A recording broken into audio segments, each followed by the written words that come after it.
AC/DC, that means no electricity for you and me. I don't know, I'm getting kind of sad. I'm also getting kind of mad. I'm just freaked out and I'm tired. But we're still the Raiders for life because it's Monday with Mikey and Murf. We talking Raiders and future Vegas dirt. Because it's a good time, let's go. Let's try to have a good time, let's go. It's Monday with Mikey and Murf. Happy Monday, Murf. We are back on the air. We have not been traded. We have not been released. So it's a good time to be a Raider, I guess. You can't trade us, Mikey. We are not going anywhere. This will forever be Mondays with Mikey and Murf. We have a slogan on our show, Raiders Fan Radio. We say Raiders Fan Radio wherever, forever. Oakland, LA, Oakland, Vegas, doesn't matter, buddy. We're always going to be here, first and foremost, for the silver and black. Thank you for joining us, those of you that are here in the chat. I can't see you in the chat. I love you guys and I always catch up afterwards, but I can't see you there. But I can tell you this on the front end. Thanks for joining us, man. Yeah, thanks for joining us. Amari Cooper might even be listening. He's probably on the train to Dallas. We're basically – that's why I wore my Back to the Future shirt, is because we're going back and we're looking toward the future, apparently. So there you go. Nothing wrong with that. Nothing. The greatness of the Raiders lies in its future, Mikey. That's Al Davis, baby, right there. That quote, think about it. It never ends. When is the future here? Apparently never. Well, not here lately, but we're going to see the future kick into full overdrive come this May, buddy. Don't you believe it? That's right. Well, today's episode will be a little bit different. We're going to have headlines, of course, because there always are some.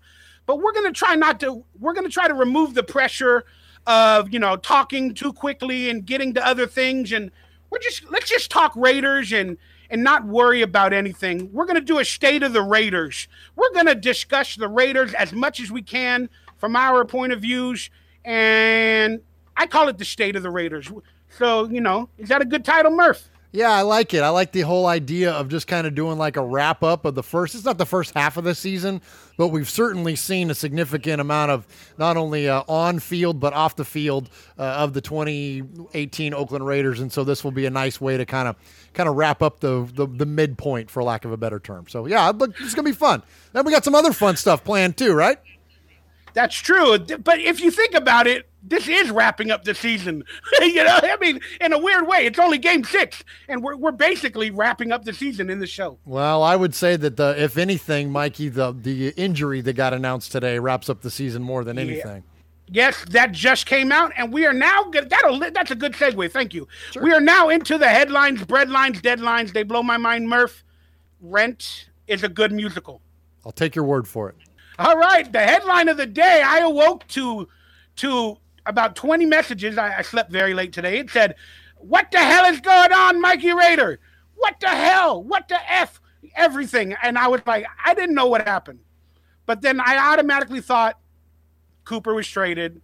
Yep. Then I got up and I found out he was traded to the Cowboys for a first-round pick. There's no electricity anymore. The AC/DC is no longer there, so we cannot sing Back in Black. So I'm a little perturbed. I mean, we knew this was going to happen, but what's your initial thoughts? Is it worth it? What's going on? What do you think? My initial response is that I am shocked that we got a first-round pick for Amari Cooper. And so, I went on kind of a little, not a tirade, but I went on my messaging during this whole Raider season from the Khalil Mack thing on through was I'm all about the fair exchange of value, right? I'm all about acquiring value. And that's what the general manager's job is to maximize the value at any particular position. So you take their contribution, what their stats are, what the, whatever, on and off the field leadership. You can take all kinds of things and equate it to versus how much does that player cost you. Well, with a $14 million a year price tag looming for Amari Cooper and a potential another holdout and all the other things that were coming up with Amari Cooper and his agent Joel Siegel, I think to get that as in exchange for to get a first round pick in exchange for that scenario, I think the Raiders clearly came out on the front end of this thing.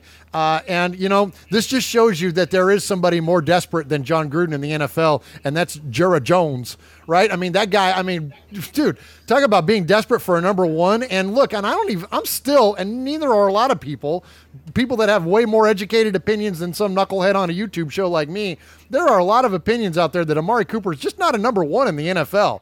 So you're going to exchange a first-round draft pick for somebody that's not necessarily a number one in the NFL? Take it. I'll take it all day long. Thank you very much, and let's move on. Now we got 3 first-round picks come this May. Yeah, if you want to look at it through terms of value and everything, look, we got value. We got a first-round pick. I thought his, asking price would be even lower than that because of the concussion, the drops, the value at this point for the Raiders. I didn't think anybody would bite. So looking at it from that point of view, I'm happy because I knew the trade was going to happen. But in a generalized statement of an overview of the team, yeah, we got a first-round pick, but we gave a first-round pick. We also treating this player like the other players we have this season already. And then, the locker room, I don't truly know if each and every player that was brought onto this team knows that this is a rebuild. And this keeps proving it.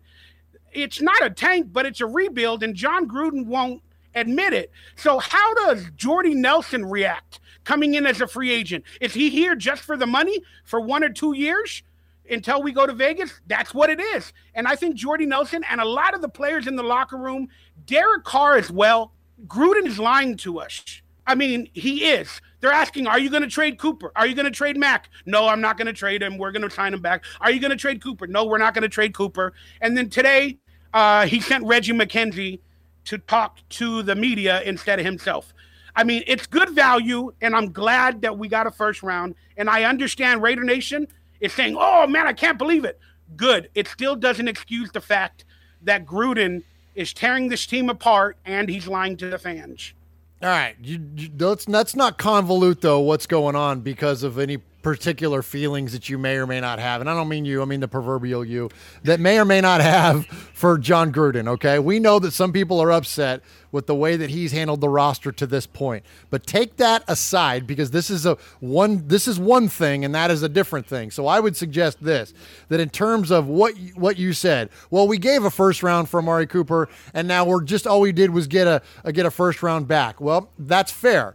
And now that we know what Amari Cooper is, was that investment of that first round pick worth what he was getting ready to cost the team? And the answer to that question is no. And the reason why is because now when you spend that next first round pick, you gain the services of that player for a 4-year period at a deep discount. And look, if we want to rally against something, we can rally against the way that the NFL is now becoming structured as far as team building goes. And when you spend those, because of the way that the CBA works and because of the lack of investment that you have in a first round pick, essentially you can get one of the biggest impact players on the field on a discount for a 4-year period. Now, most teams are doing that at quarterback. All you got to do is look at Jared Goff, Mitch Trubisky, Carson Wentz, right? You look at all the players out there that are playing well on their cheap contract, and that's the way that now teams are building around those players. So essentially, you're going to get this first-round talent for a discount for the next 4 years, and then go and spend your money in other places. So really, there is an increase of value. I understand what you're saying, that it's a first for a first, but now you've got more time. Now you don't have to spend what the Cowboys are getting ready to spend a lot of money on Amari Cooper. And clearly they're going to have to do it because now they've invested this first round pick. So let's look at that in a vacuum. Let's look at that. And then the Gruden thing, that's a whole nother story. And I think that's another topic to be debated. But as far as this pick goes, as far as this trade goes for this pick, Mikey, it's a slam dunk. I don't think anybody would tell you that it's not. Again, I like the value, knowing it was going to happen. And I agree with you. Again, the teams are creating cheaper teams. They want a quarterback in their first 3 or 4 years for a contract and everything. I get it. But still, there's no guarantee, even though we got a first, that player will even be as good or as bad as Amari Cooper is at this moment. there is no guarantee. Remember Kevin White? I mean, again, so it's still, in my eyes, a 1 for a 1. The player we might pick up might not even be as good as Amari Cooper if it's a wide receiver in the first round. Again, that we don't know who they're going to pick, but I'm just saying, you know, just the team is just Reggie McKenzie's team is gone, you know, 2 years removed from the playoffs, and it just hurts me. I know looking forward to the future, he got value, but I kind of liked AC/DC, you know? I kind of wanted it to happen. Yeah, I think we all did, and I agree with you 100%. And I think that anybody that's a fan of this team would definitely agree with you there too. Is that, you know, when you draft a guy like this, of course you want it to work out. And I loved Amari Cooper, and I rhapsodized about him on Raiders Fan Radio this week about how big of a fan I was of his coming out of Alabama, and you know what he could bring to the team and whatnot. But it's the inconsistency in his game, though. I mean, the guy's in and out, and you can't have a number one wide receiver disappear for games and games at a time, not to mention the drops issues and everything. So is that equate to a first-round talent? I don't know. So if the Raiders were able to pick something up for him, I think that's great. But yeah, I'm with you though. As far as, you know, Back in Black and AC/DC and the connection, I loved it. And this unfortunately was a hookup that we were expecting to see for a long, long time. We were expecting to see Cooper and Carr together for a long, long time. But unfortunately, that's just not the way that it worked out. And, you know, I think he's got to take ownership of that a little bit, I guess is what I'm saying. So, you know, not that we weren't all rooting for it, and it's unfortunate, man. It's unfortunate, but you know, that's the business of the NFL, right? So I'm also an Oakland A's fan, so I'm kind of used to this, to your favorite players getting traded away. It's kind of like par for the course, man. Hey, and real quick, and I want to ask you something, Mikey. So I have a breakdown. You mentioned the Raiders being 2 years removed from a playoff spot. And I just want to give you a heads up. At some point during the show, you let me know when it's appropriate. I got some interesting roster evaluations to kind of address that topic specifically, because I think that's a valid point. And I think that that's something a lot of people are hollering that, hey, look, we're 2 years away from being a playoff team. Why are we blowing everything up? Well, I got some numbers and some interesting stats on that I want to run out there. So whenever we get to a point where you want me to do that, then let me know. Yeah, the State of the Raiders segment, if you could write that down, remember that. Okay. Right when we start the State of the Raiders, that would be great. Okay. In summary to the Amari Cooper news, a lot of people questioned him in terms of his strength, his skill set, and his fiery passion.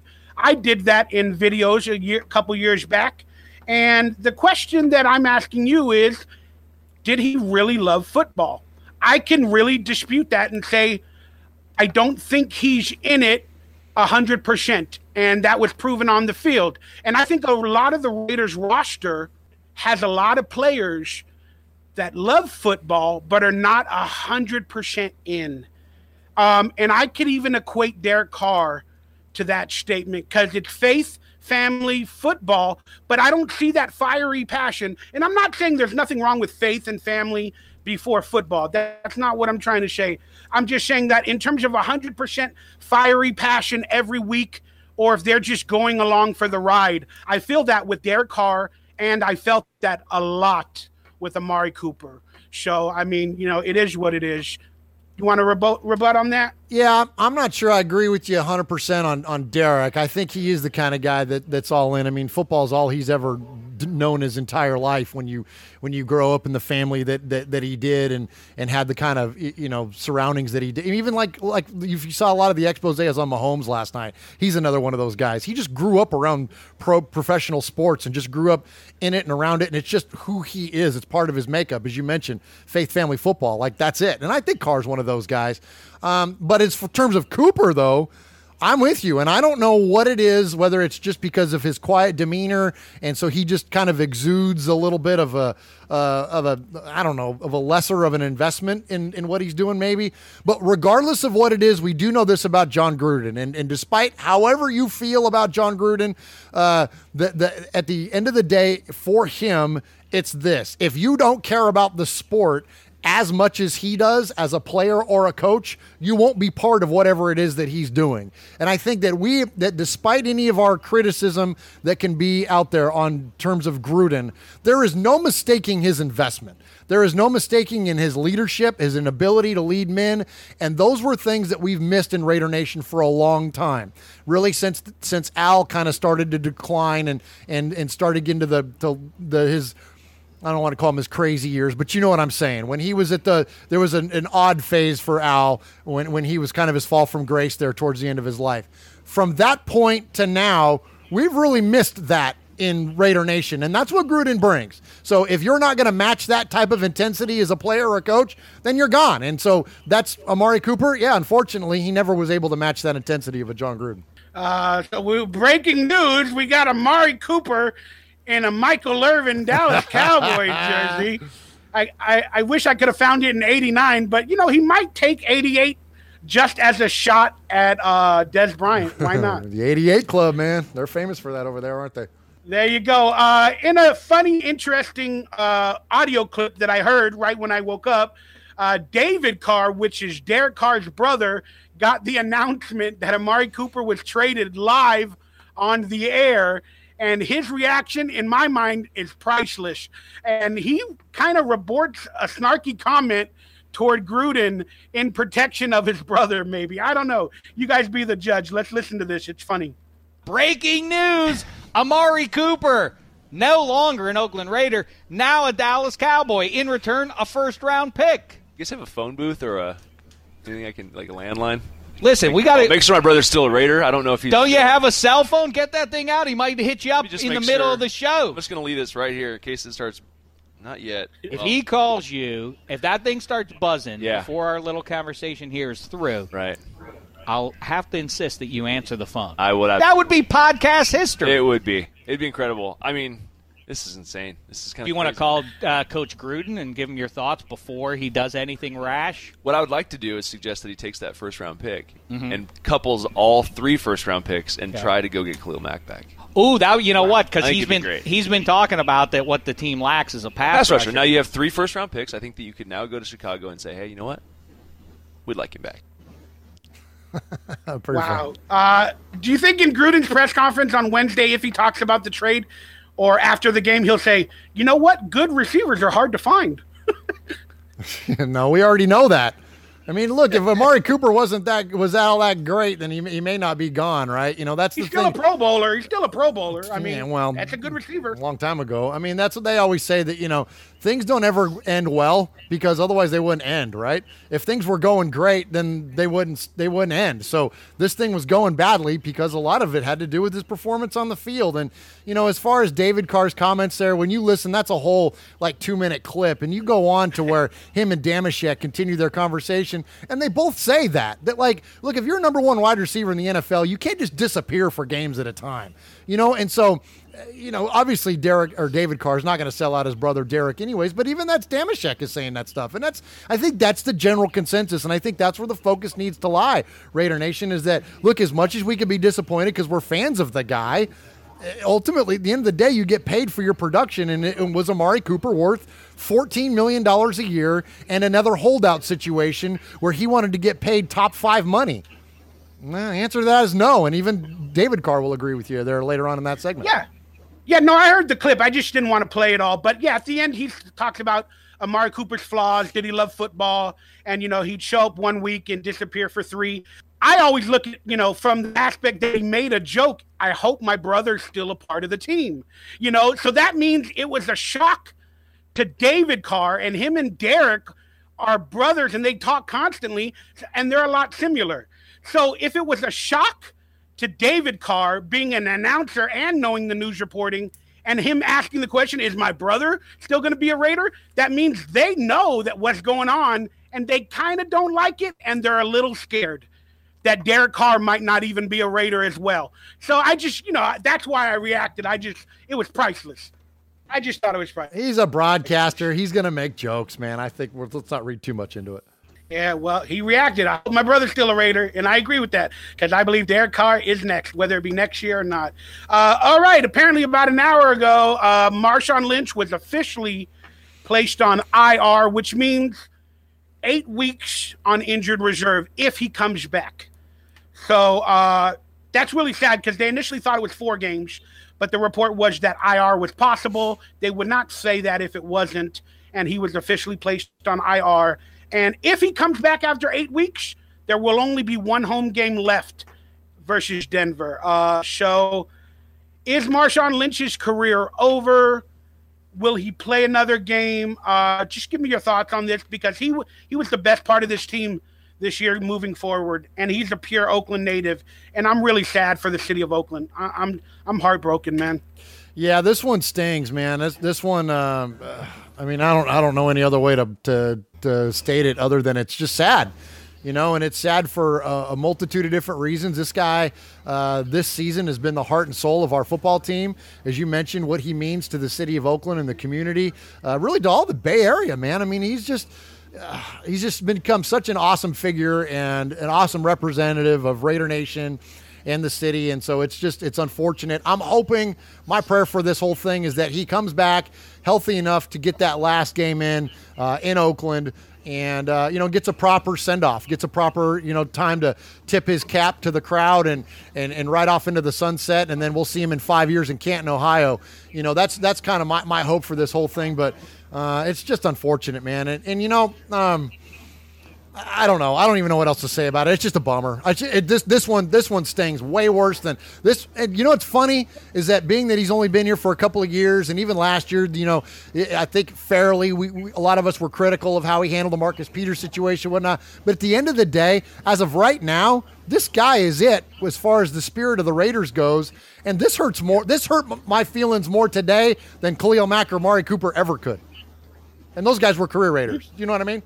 Yeah, it did, because he balled out. I mean, he took it upon himself last year after he struggled early, the first 6-7 games, whatever. Then he balled out the rest of the time, put his heart into it, and it looks like it's over. Do you think he'll be signed next year? Again, maybe Gruden until Vegas one more year, or will he even sign if they don't play in Oakland? I don't think so. I don't know. And then who do you think can replace him? Do you think they should have looked for a free agent right now? Or, I don't know, just some thoughts on that, Murf? Nah, I don't think so. I mean, I think that the team has showed they've been capable in the past, at least, of running with Jalen Richard and DeAndre Washington. So, and then you add in, Dougie Fresh into the mix, and I think that's what your three running backs are going to be. And I think that the team is comfortable with that.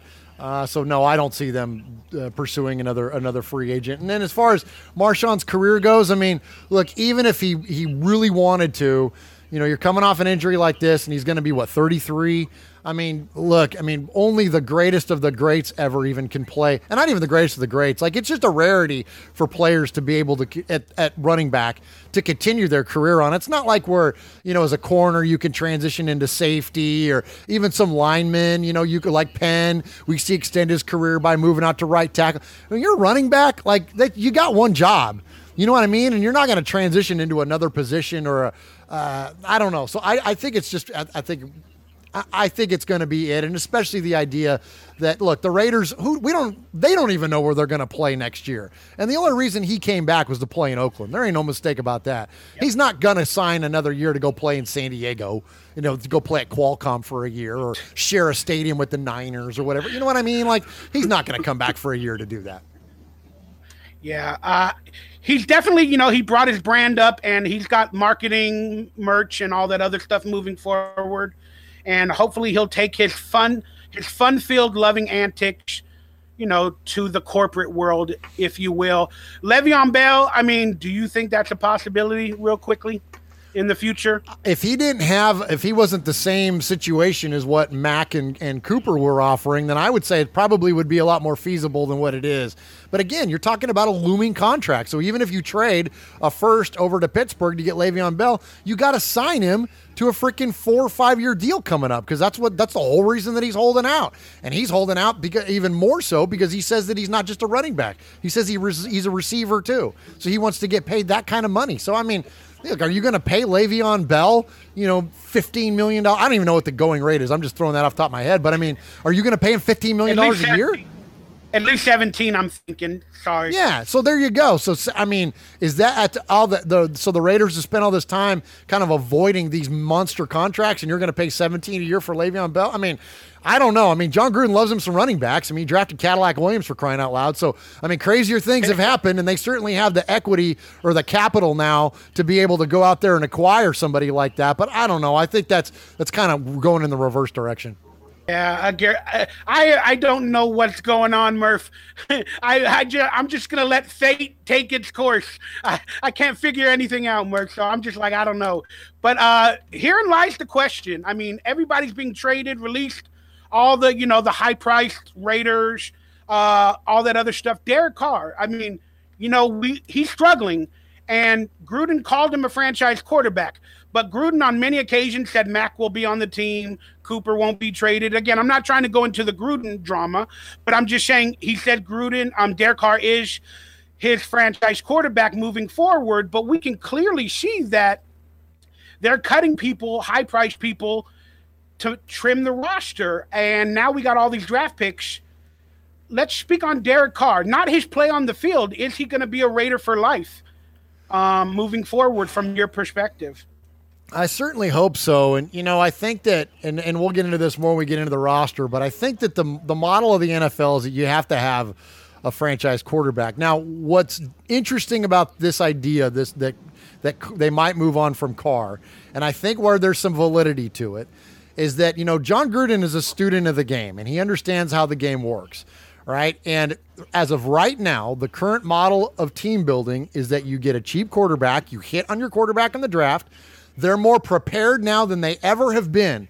The days of sitting a guy down on the bench for a couple of years and learning behind the veteran and all that stuff.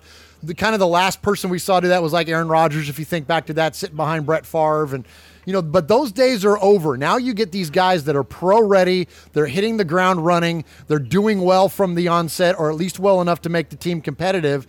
And then you just flood the other side of the ball with a bunch of money, right? And so that's the idea, right? Is that you spend elsewhere beside your quarterback and you win that championship or compete for it before you got to pay him.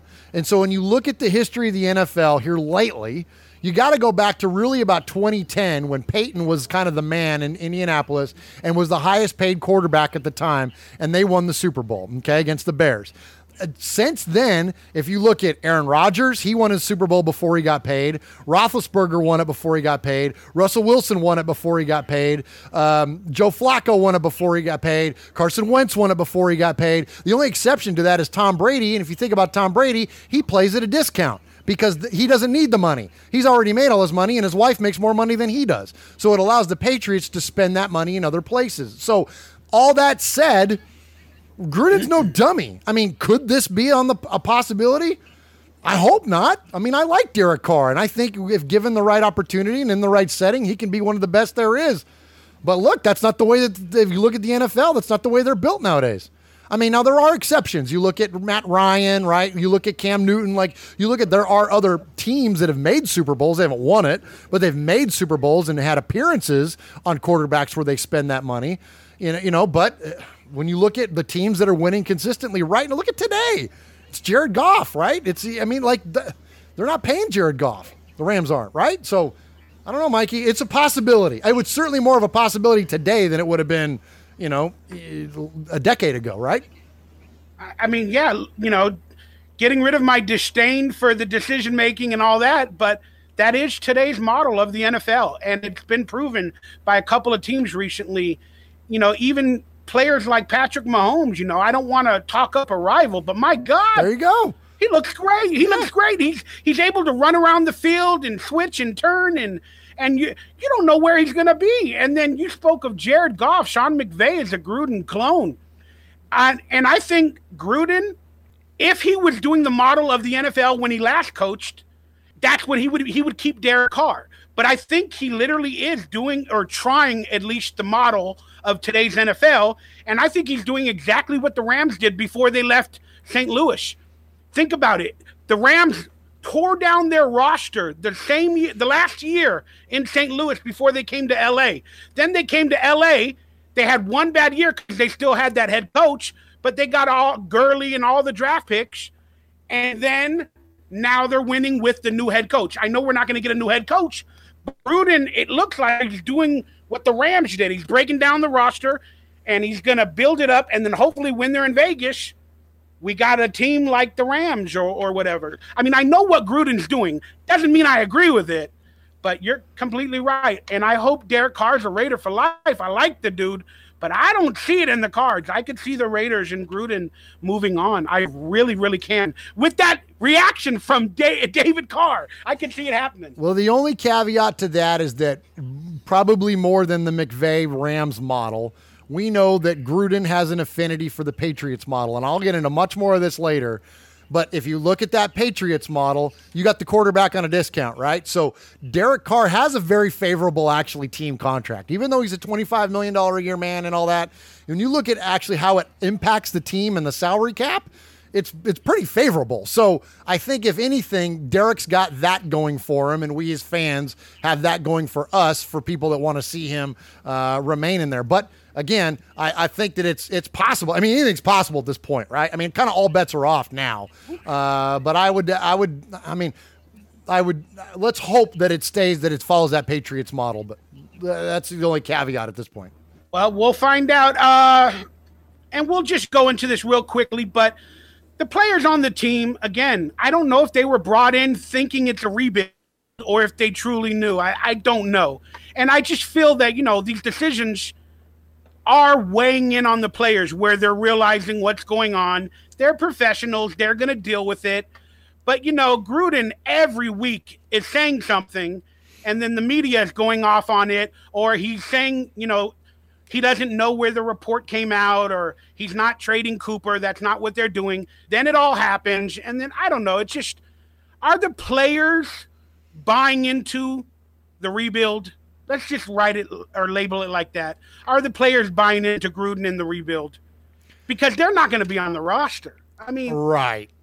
And I think that it's ultimately, I don't want to say yes or no. I think that there's probably some that do and some that don't. Much like anything, right, in life, you have this kind of middle ground of people, and then you have outliers on either side. So I would say that probably some do, probably some don't. And in the middle, you got guys that are just thankful to be part of a football team and going out there and grinding and trying to win games for their team, regardless of what the roster looks like, right? So I would say that's probably where the answer is somewhere in that gray area. But ultimately, what it means is this, at least for us as fans, Mikey, and this is the way I take it, and I'm curious to hear what your response is. Again, to go back to that Patriots model, okay, it's the same thing. Like, no one is safe on the Patriots roster. The only person that's safe is Tom Brady. Everybody else is expendable, including Rob. But they win. That's the difference. Okay, and that's where it's interesting, is that where the Patriots got a lot of cred, right? They got a lot of juice. Belichick's got a lot of juice because he's got all them dang rings that fill up one of his hands, right? Plus another couple Super Bowl appearances to go along with the rings. Plus another couple of rings that he earned in New York before he even got to New England, right? So that guy's got about as much credibility, and probably is not, if not the greatest coach in the history of the NFL. He's on the very, very shortest of lists, okay? So when you have that kind of credibility, you can do anything and people are going to buy in because they're going to trust that what you're doing is going to lead to their success. I don't think we're there yet with Gruden. Gruden's got a championship that some people would put an asterisk on, right? He's got, yes, he did this amazing job with building the Raiders, okay? But outside of that, those 3 years in there, really, when the Raiders were really humming, outside of that, his performance, his track record has been questionable, right? So I think that's where it lands. So as of today, sure, I think that people question whether it's the right moves or not. Now, here's what I would say to this. As they start winning, if these things become successful, all of a sudden now the snowball starts rolling, and eventually Gruden wants to be Belichick. That's what he wants to be. And the reason that he wants to be that is because that's the team that's had the most success in the history of the NFL in recent years. I mean, everybody else has a window except the Patriots. They're just good every year. You just pencil them on in for the AFC Championship every year, right? The difference between Gruden and Belichick is, again, the entertainment factor. Gruden is a character. And, I mean, you cannot get away from that. Right. I'm a character. So I'm either respected or liked or hated. And, people, whatever. It's like weird when you're a character, when you're very emotional, when you tell the truth, when you speak out of turn or comment. That's the difference between Gruden and Belichick. And it bothers me because I do like that Belichick model, and I wish Gruden, if he wants to be like Belichick, would stop entertaining and coaching. But he's loving every minute that he's back with in press conferences.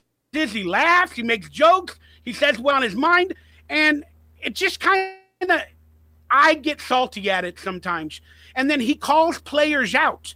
People say, oh, no, that's not what he did, or that is the truth. But just recently, he fired back at Rashaan Melvin. Rashaan Melvin shouldn't have took to Twitter and wrote that he's not happy with, his play calling or the whatever's going on in the locker room. I get that. But why did Gruden have to respond? He didn't need to. He should have dealt with it in the locker room, but instead he dealt with it publicly. And then Gruden, as written by Victor Fur, the Raiders reporter, he wrote, Gruden was aware of Rashaan Melvin's tweet about his unhappiness. Then Gruden responded with saying, Melvin is on his 7th team. Maybe he is confused about what technique he is using. He's frustrated. I can't blame him. He's a good kid. He's in the locker room right now working out, trying to get better. But still, when you say a player is on their 7th team, that's a dig at him. You got him on free agency. You and Gunther said he's a good player. We need to bring him on this team. Then you say, well, he's on his 7th team. He doesn't know what technique he's using. You're the coach. Coach him up. I don't know. I don't like this, that it's out front. And it's happening with a lot of players. So that's what makes me think Gruden is tanking, and he went into the season knowing what he's doing. And he's calling out players because he don't care. He's on his 7th team. It doesn't matter. I'm getting draft picks. I'm building for the future. It just bothers me. Yeah, I think in terms of this exact situation here, I think Melvin was talking out of turn there. You don't go to Twitter. That's Bush League there. And I think if it's Bush League by Gruden to respond. Don't you agree? No, because I think he forces Gruden to respond. And you said Gruden is a media guy. He's very media savvy, and he's not shy of the camera, and he's all about embracing his persona and all that. And I like that about Gruden. I've always liked that part of him. I like coaches with personality. That's what the Raiders are, right? I mean, that's what Madden was. That's what Al Davis is. They're characters, practically. You know what I mean? And when you win football games and you're smart and all these other things that go along with it, it ends up being a pretty cool scenario. Now, Gruden still has a lot of winning to do, and we have a long way to go here. But that's what Gruden is. So Gruden's not going to change. Rashaan Melvin has been in the building for 8 months. Okay, so don't take on the guy that's the leader of the organization for the next 10 years and try and go to battle with him over Twitter and force him into a position to respond. This is a whole idea of this is a know your role, self-awareness type situation for Rashaan Melvin. And here's what I would say about Gruden, okay, in terms of why he addresses these things and a lot of the things that he does. We look at everything as far as immediacy goes. We as fans, we are immediate, reactive, emotional beings. We want everything now. And especially in today's society, we want it now, right? We want to be able to Google it, bring it up, process it, right? We want it instant everything. John Gruden is not in this thing for instant. John Gruden is in this thing for the long game. And when you look at it from a business perspective, and this happens to me in my business all the time, that whenever in terms of a long-term relationship or a long-term goal in business, sometimes you have to set a precedent. And sometimes those precedents that you have to set are not pleasant exchanges. Sometimes they're not the most well-received decisions that you can make, but you have to set it now because there's a big picture out in front of you that you have to wait and you have to address for. So he's setting these precedents with these players now. If you're going to come in here and you're going to be a Raider, this is what we're going to expect of you. Again, it's the Patriot way. You hear that all the time, that it's we'll get them in the building and then we'll take care of them. The players will take care of them. The coaches will take care of them. It's that Patriot. John Gruden is building a culture and he's building a precedent for everybody that's going to come from here until the end of time. So this guy that's on his 7th team, is he going to use this as an educational opportunity, not only for Rashaan, but for everybody else in the building and everybody that's ever going to come in the building? Yes, that's exactly what he's doing. You got to think of it as big picture. Again, we want it now, but that's not how he's thinking. And we got to, the sooner we can embrace that, the sooner a lot of this stuff will start making sense to us. I completely agree. I understand it. Belichick would not say Bill Belichick would say we're on to Cleveland or we're on to Cincinnati. And I understand what Gruden's trying to build, but he's doing it players' expenses and future incoming players might not like that. Where will the Raiders play in 2019, from your opinion? I don't know. I would love it if they played in San Diego, just because I think that, San Diego is such a Raider town to begin with. And, we all know who owns Southern California anyways. I mean, the most popular team in Southern California is moving to Vegas, right? So, I mean, that's what as a fan, that's what I would love to see. But I think odds are they're going to play in Oakland again. I mean, Oakland, they're not going to turn down a $3.9 million rent check that's going to come from the Raiders to play there. So I think if I had to bet my mortgage on it, I'd say they're going to be in Oakland one more year. Yeah, that's a good point. But, the fans are technically suing the Raiders for leaving. The stadium is, I think they upped the price to I don't know the exact amount. Like you said, maybe 3.94 million. But I don't know if they're really going to accept the Raiders to play there, because why would the NFL be doing it if it wasn't not going to be in Oakland? I really think it's moving. I think it's going to be somewhere else, because it's too big in today's media, even with Goodell talking about it, that they don't think it's going to happen. And Mark Davis must have addressed it in the meetings in order for Roger Goodell to talk about it. So I think the Raiders will not play Oakland. I do not think it's going to happen. And maybe it'll happen in the Rams Stadium. Maybe it'll be 1988 or whatever it was, the Rams Raiders in that damn stadium. I don't know. It's an interesting concept before Vegas. I just think that might happen. So I don't know if you want to, rebut or whatever on that. Yeah, I mean, it's not unheard of. I mean, when the Titans or then the Oilers moved from Houston to, before they became the Tennessee Titans, they went from being the Houston Oilers.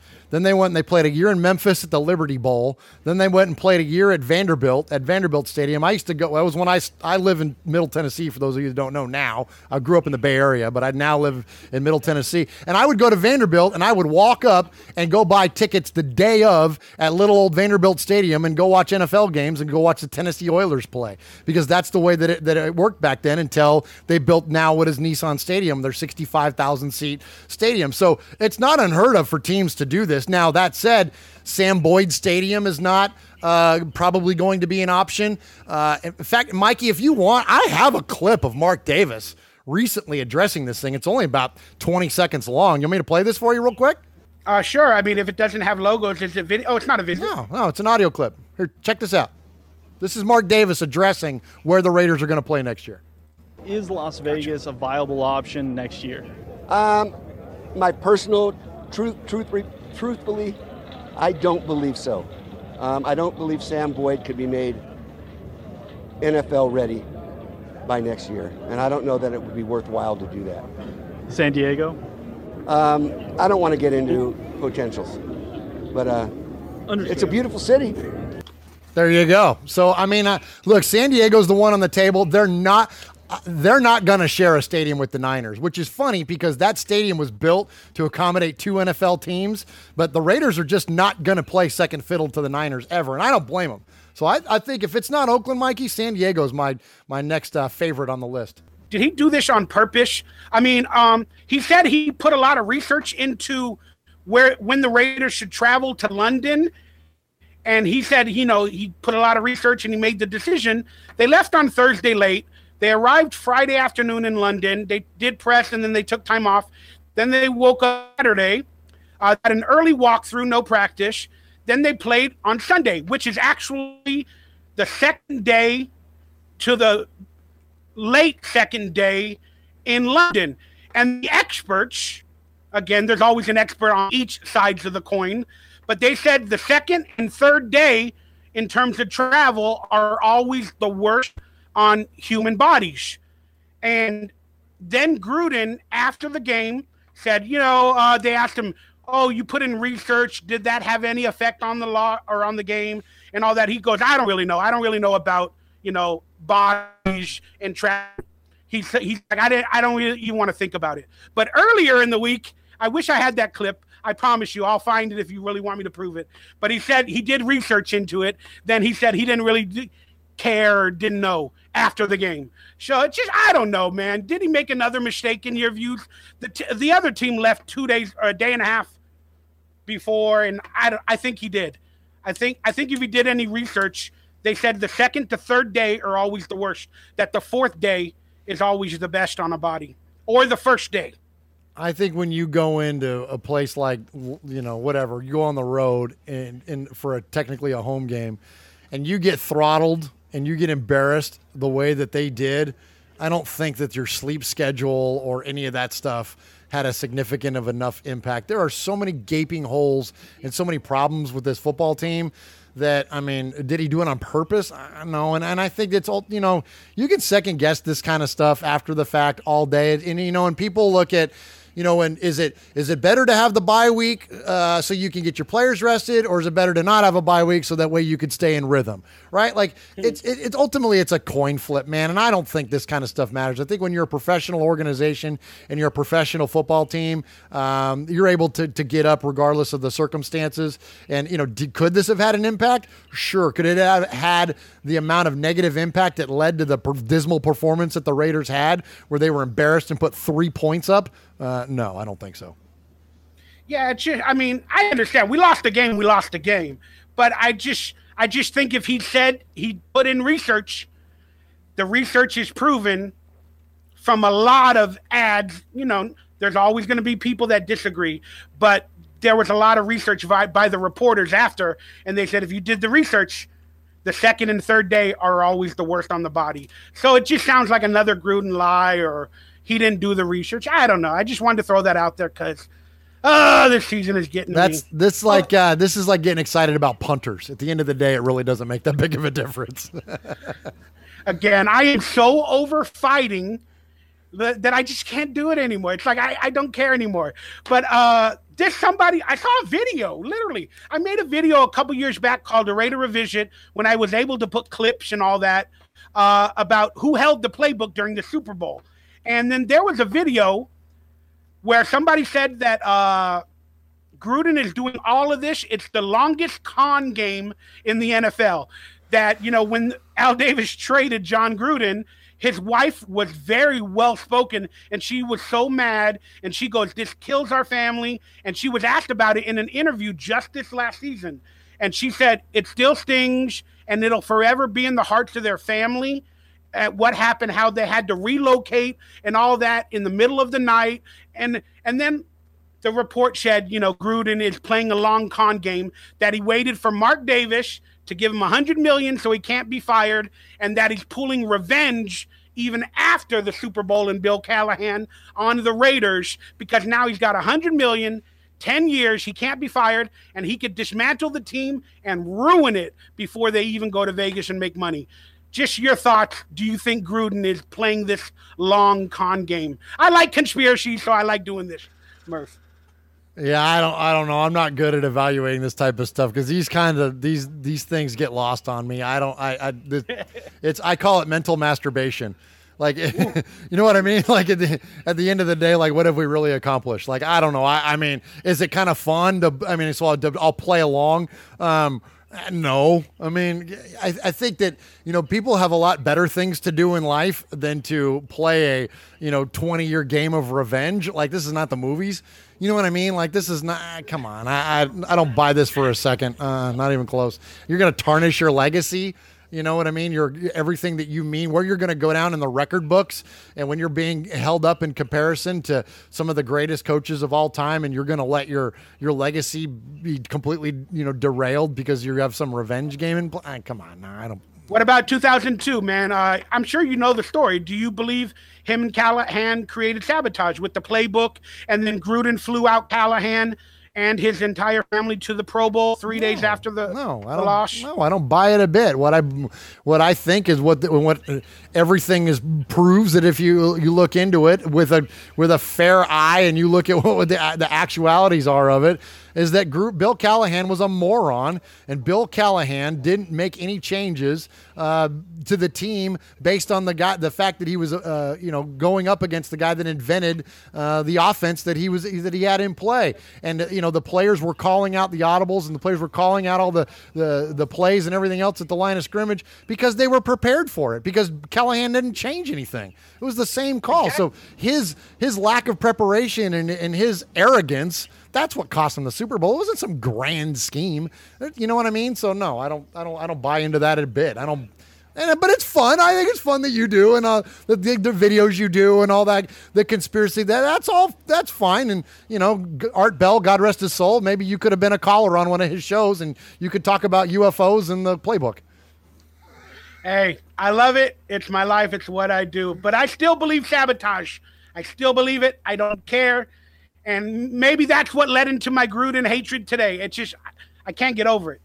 But that just proves I'm a diehard. A pizza bar, restaurant, whatever. This was a picture from somebody that went to the last Raider game. And it said, sorry, we do not show Raider games. It was too rowdy for us. In a bad way because they've been losing. This is just hilarious. This happened to me in Hooters. I kid you not. About 5 or 6 years ago. I went to a Hooters because I wanted to look at women and watch the Raiders. And then they said, oh, we don't show Raider games. I was like, are you kidding me? Like, how disrespectful is that a bar does not show Raider games? That's either bad toward the fans or bad business. I don't know. Your thoughts? Well, this is actually in my hometown of San Jose, California. I know this place, and I saw this tweet when it went out, and they're out, saw it on Instagram or whatever it was, and I took notice of it and looked it up, and I wasn't familiar with the place, but this just kind of goes to show you where the Bay has gone in terms of its fandom. And a lot of people that, like me, that grew up in the Bay Area, grew up Oakland Raiders fans, Oakland A's fans, Warriors fans, we've moved. We've left, and now, like it or not, and you can tweet me all you want, but, the Bay Area is full of a lot of tech bros and a lot of people that at a minimum aren't from there. You know what I mean? And now you have these kind of like half-hearted 49er fans because the Niners play in Santa Clara. They don't even play in, you know what I mean? They don't even play in San Francisco anymore. And so, you get this this really weird kind of lukewarm fan base. I still have family back home. My brother still lives back home, and he tells me, that that's kind of like, it's almost like the fans in the South Bay, at least. I'm not speaking for Oakland or any of those places, but as far as the South Bay goes, where this pizza place is, there's kind of a lot of, indifference in terms of fandom nowadays. And so this doesn't surprise me one bit that a place would do this. They're all just a bunch of Niner honks down there. Again, I mean, I understand that, Raider fans are rowdy, especially when they're losing. They're, some of them will get drunk and mad and fight and whatever. But will Vegas show the Raider games? Because there's definitely, nobody can afford the Vegas seats. I can't. I don't know. I just thought that was interesting. This is John Gruden is jealous. The Browns manager traded away Josh Gordon, Carlos Hyde, Corey Coleman, Jason McCourty, Danny Shelton, DeJon Kaiser, Sean Coleman, Jamar Taylor, Hogan, Cody Kessler. John Gruden is jealous, but John traded Amari Cooper today. So I just thought that was funny. John Gruden is jealous of John Dorsey from the Cleveland Browns. All right, it's that time. Let's just run right into it. It's time for our review of the state of the Raiders. All right. If you want to get into your player stats, let's do it while I'm reminding of it. All right. This is what I'm going to say. All right. I'll keep it kind of brief here, but I can be long-winded, but especially when I got stats to go over. But this is that I want us to keep in mind in terms of moves that the Raiders are going to make between now and the rest of this year. And really, frankly, the ongoing behavior of the Oakland Raiders from this point forward under John Gruden. Okay. That when we look at the way that he's building this team and the way that he's going to conduct business with the players, we have to stop thinking like fans of Al Davis and start thinking like fans of the Patriots and Bill Belichick. Now, you can crush me all you want, chat room, anybody listening, you can kill me for that all you want, and that's rightfully so because I know we're all supposed to hate the Patriots. But the end result and the truth of it is this. There is one team in the NFL that is competitive every single year, year in, year out, regardless of who they have on the roster. Okay, and that is the New England Patriots. Everybody else has a window. If you don't believe me, ask a Seahawk fan. Okay, they went from one of the most dominant teams in the NFL to, who knows if they're even going to sniff the playoffs this year. The Legion of Boom is completely gone. All right. So their window is closed, right? Philly's window is open now. The Broncos had their window with Peyton Manning. Now it's slammed shut, right? So every team has a window except the Patriots. And here's why. The reason the Patriots don't have a window is that they're not afraid to move on from a player before he reaches his peak value. Operative word there, Raider Nation, and hear me on this. Before he reaches his peak value. Not when, not just after, before he reaches his peak value. If you don't believe me, ask Jamie Collins, ask Chandler Jones, ask some of these players, okay? That the Richard Seymour, whoever, that the Patriots have moved on from right before that they're getting to their peak value. Not in terms of performance, but in terms of their peak value, okay? So, knowing that, understanding that that's how the Patriots operate, I want to share some stats with you. The Patriots in 2016 won the Super Bowl, the miraculous comeback against the freaking Falcons, right? When we look at the roster of that football team in 2016 to 2017, when we look at the 22 starters on the roster, Mikey, there is 1, 2, 3, 4, 5, 6, 7, 8, 9, 10, 11, including the special teamers that came over from 2016 to then 2017. When we go from 2017 to 2018, so this year, 1, 2, 3, 4, 5, 6, 7, 8, 9, 10, 11, 12, 13, 14, 15, 18 players, and that's including, again, those special teamers. When we look at the 2-year period, it's 1, 2, 3, 4, 5, 6, 7, 8, 9 players. So they were a Super Bowl team. 2 years ago, they have 9 starters remaining on their football team, and they're still just as much of a threat as they ever were, aren't they? Now let's look at starters, not players, right? Starters. Okay. Now we're going to look at the Raiders. The Raiders that everybody loves to bring up now. Oh, in 2016 we were a playoff team. Not mention the fact that our defense sucked back then and we were lucky to be 12-4. But let's just throw that aside and say that everybody wants to rally how great we were in 2016. You know how many players we retained from 2016 to 2017? 1, 2, 3, 4, 5, 6, 7, 8, 9, 10, 11, 12. 12 players. Players or starters? Starters, okay? How many people were screaming from the rooftops then? None, okay?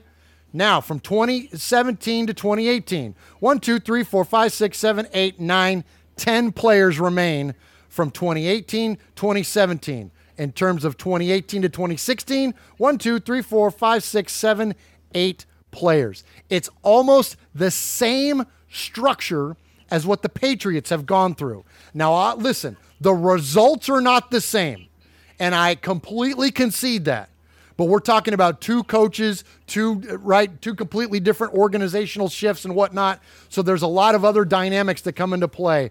But as far as the way that the team is structured from the starters, it's very similar. Now, here's the kicker, Mikey, and this is what's going to freak you out a little bit. You know the players that have remained the same for the Patriots?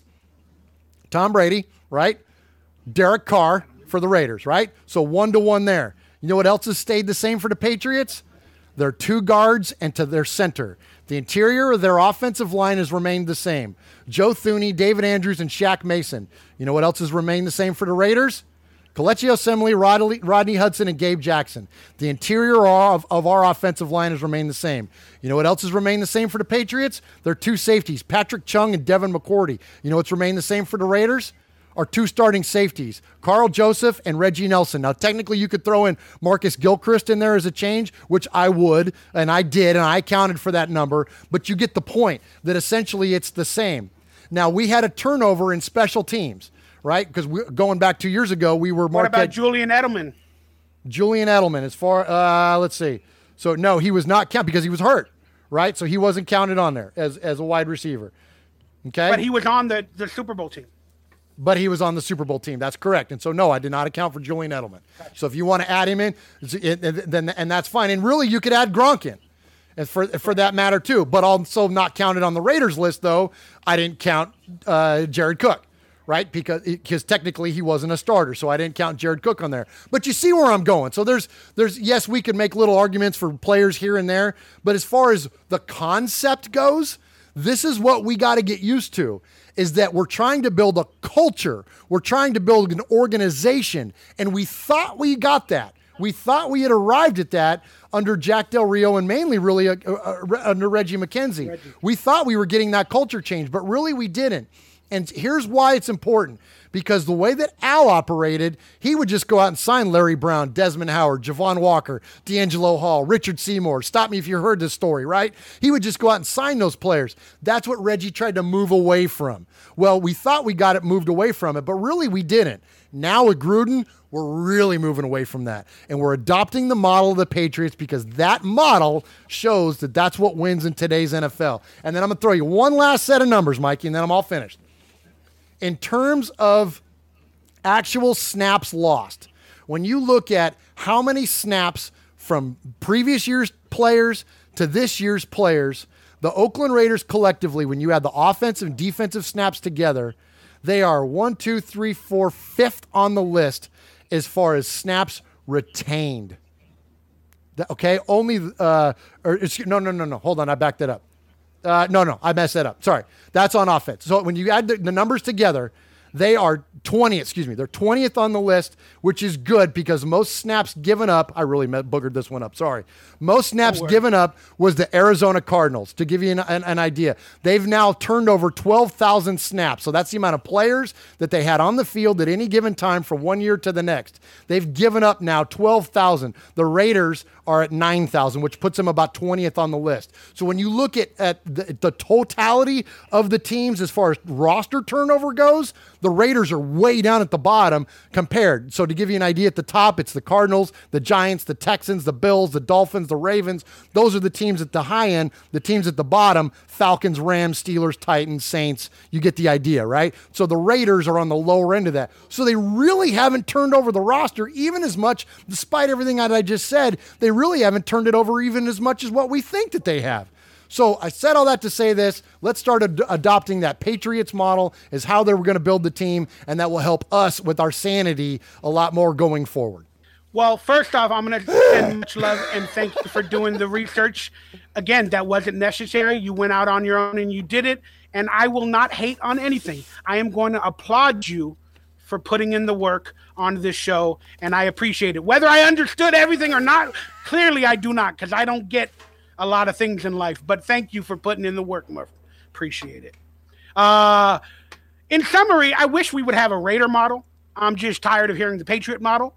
I want it to start, and hopefully in the next 2 years. But then the media is going to call it a copycat of the Patriots if it starts working, and it'll never be considered the Raider model and made fun of creating a Patriot team and all this other stuff. I don't care. I just want to win. Just win, baby. All right, 2018 Raiders. Let's just speak quickly on it. What went wrong? My opinion, again, they hired Gruden. That's what went wrong to me initially. Again, I don't know if it was necessary to pay him that much.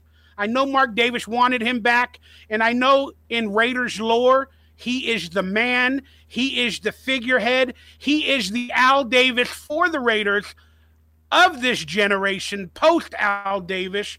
And Mark Davis, he just lives off memories. Mark Davis is not a good businessman. He's not a good coach. He doesn't understand talent evaluation. And he just remembers eating chicken wings with John Gruden. So Mark Davis found out Gruden was available after 3 years of wooing him, and he gave him whatever he wanted. And I think that started everything off wrong, because you gave somebody that truly does not deserve it, you gave him the entire cake. And now he's going to rebuild, and I understand that, and, you know, I'm going to look forward to it. I want to see what happens. But I think that's what went wrong. I believe they hired an entertainer and not a head coach or one that deserves it. So I think that John Gruden says things in good faith. I think that when he said at the rally in front of Ricky's Sports Bar and he said, we got to figure out a way to get Mac in here and get him signed, I truly think he meant it. What I don't think Gruden has done a good job of, and look at hey, everybody celebrate, Murph's going to criticize John Gruden, okay? What I don't think he's done a good job of is tempering his own excitement, his own expectations. I think that he gets out in front of himself a little too frequently. I think that he has these intentions to do these wonderful, grand things for the Raiders and for the team. And then when something gets, when he runs into a hiccup and something doesn't go as planned, he's not as good of then addressing it then in the moment publicly. Okay, so where I don't think, and look, I didn't think Khalil Mack was going to be the kind of guy to try to leverage the team to get what's best for Khalil Mack. I thought he would go more the Derek Carr route. Give me a very cap-friendly, a very team-friendly type contract so that you can go and sign other players. I assumed that based on Derek Carr's precedent to do that, I thought Khalil Mack would have followed suit. I think John Gruden thought he would follow suit. But he didn't. Joel Siegel did not have that in the cards and wanted to leverage the organization for his client's benefit. I don't think Gruden counted on that. I don't think Gruden counted on a lot of things that went and happened this year. So it's forced them to change throughout the year. I think that he genuinely thought he was going to field a very competitive team on the field, and I still think he thinks that. But I think that he's been severely let down as far as what his expectations were. So he's set this bar incredibly high, and he's fallen short of it. And not just he, but the entire organization, frankly, has fallen short. So I think that if anything, I'm hoping John Gruden has learned from the first part of this season is that you have to temper it. Yeah, they tell you, never get too high, never get too low. Don't come out of the gate with these lofty expectations, and maybe we as fans are to be at fault on that because we have these expectations, win now, win now, win now, but that's not the way that it's panned out. So we got to change. And I'd like to thank the Raiders of now relieving me of my expectations because now I don't expect us to win another game the rest of the year. I'm in the same boat. I'm done. Crazy emotional videos because I'm emotional at that moment, but the general state of my mind, it's over. These are the Raiders draft picks. I don't want to keep the logos on screen. I forgot to take them out. But these are the draft picks we got for the first round for Amari Cooper, Khalil Mack. Yeah, it looks great on screen, but we don't know if they're going to produce as well as the other players did. But look, the Raiders are saving money. Long story short, do you think they take that money that they're saving? They're going to have $74 million on the cap next year, according to the early report that I just read for next year. But I don't even think they're going to spend that much money. I think they're going to take that money, put it in a bank, and earn interest because when they go to Vegas, they got no taxes. I don't know. How would you fix the Raiders? Well, it starts in the draft, right? I mean, it's got to start there, and obviously you've got to hit on a few impact players. If they get fortunate enough to, maybe they package now 2 first-round picks to move up and grab a Nick Bosa. Maybe, I mentioned some of the players last week that I was looking forward to to seeing how their college careers finish out and to see where they're available in the draft. That's what you've got to do first. So first and foremost, you have to evaluate talent effectively, and you have to bring in impact players. And so far this season, the draft looks pretty good. I mean, this has been one of, as far as the aside from the Mack Carr draft, aside from that, this looks to be one of the better draft classes we've had in a long time. And if we get to see now Marcel Aitman maybe make his debut, right? We get to see some of Nick Nelson now. I mean, some of the guys are still left a little bit more to prove. Obviously, a lot of them left to prove, but for the most part, this draft classes look good. So if we see it, so we got to do that first and foremost.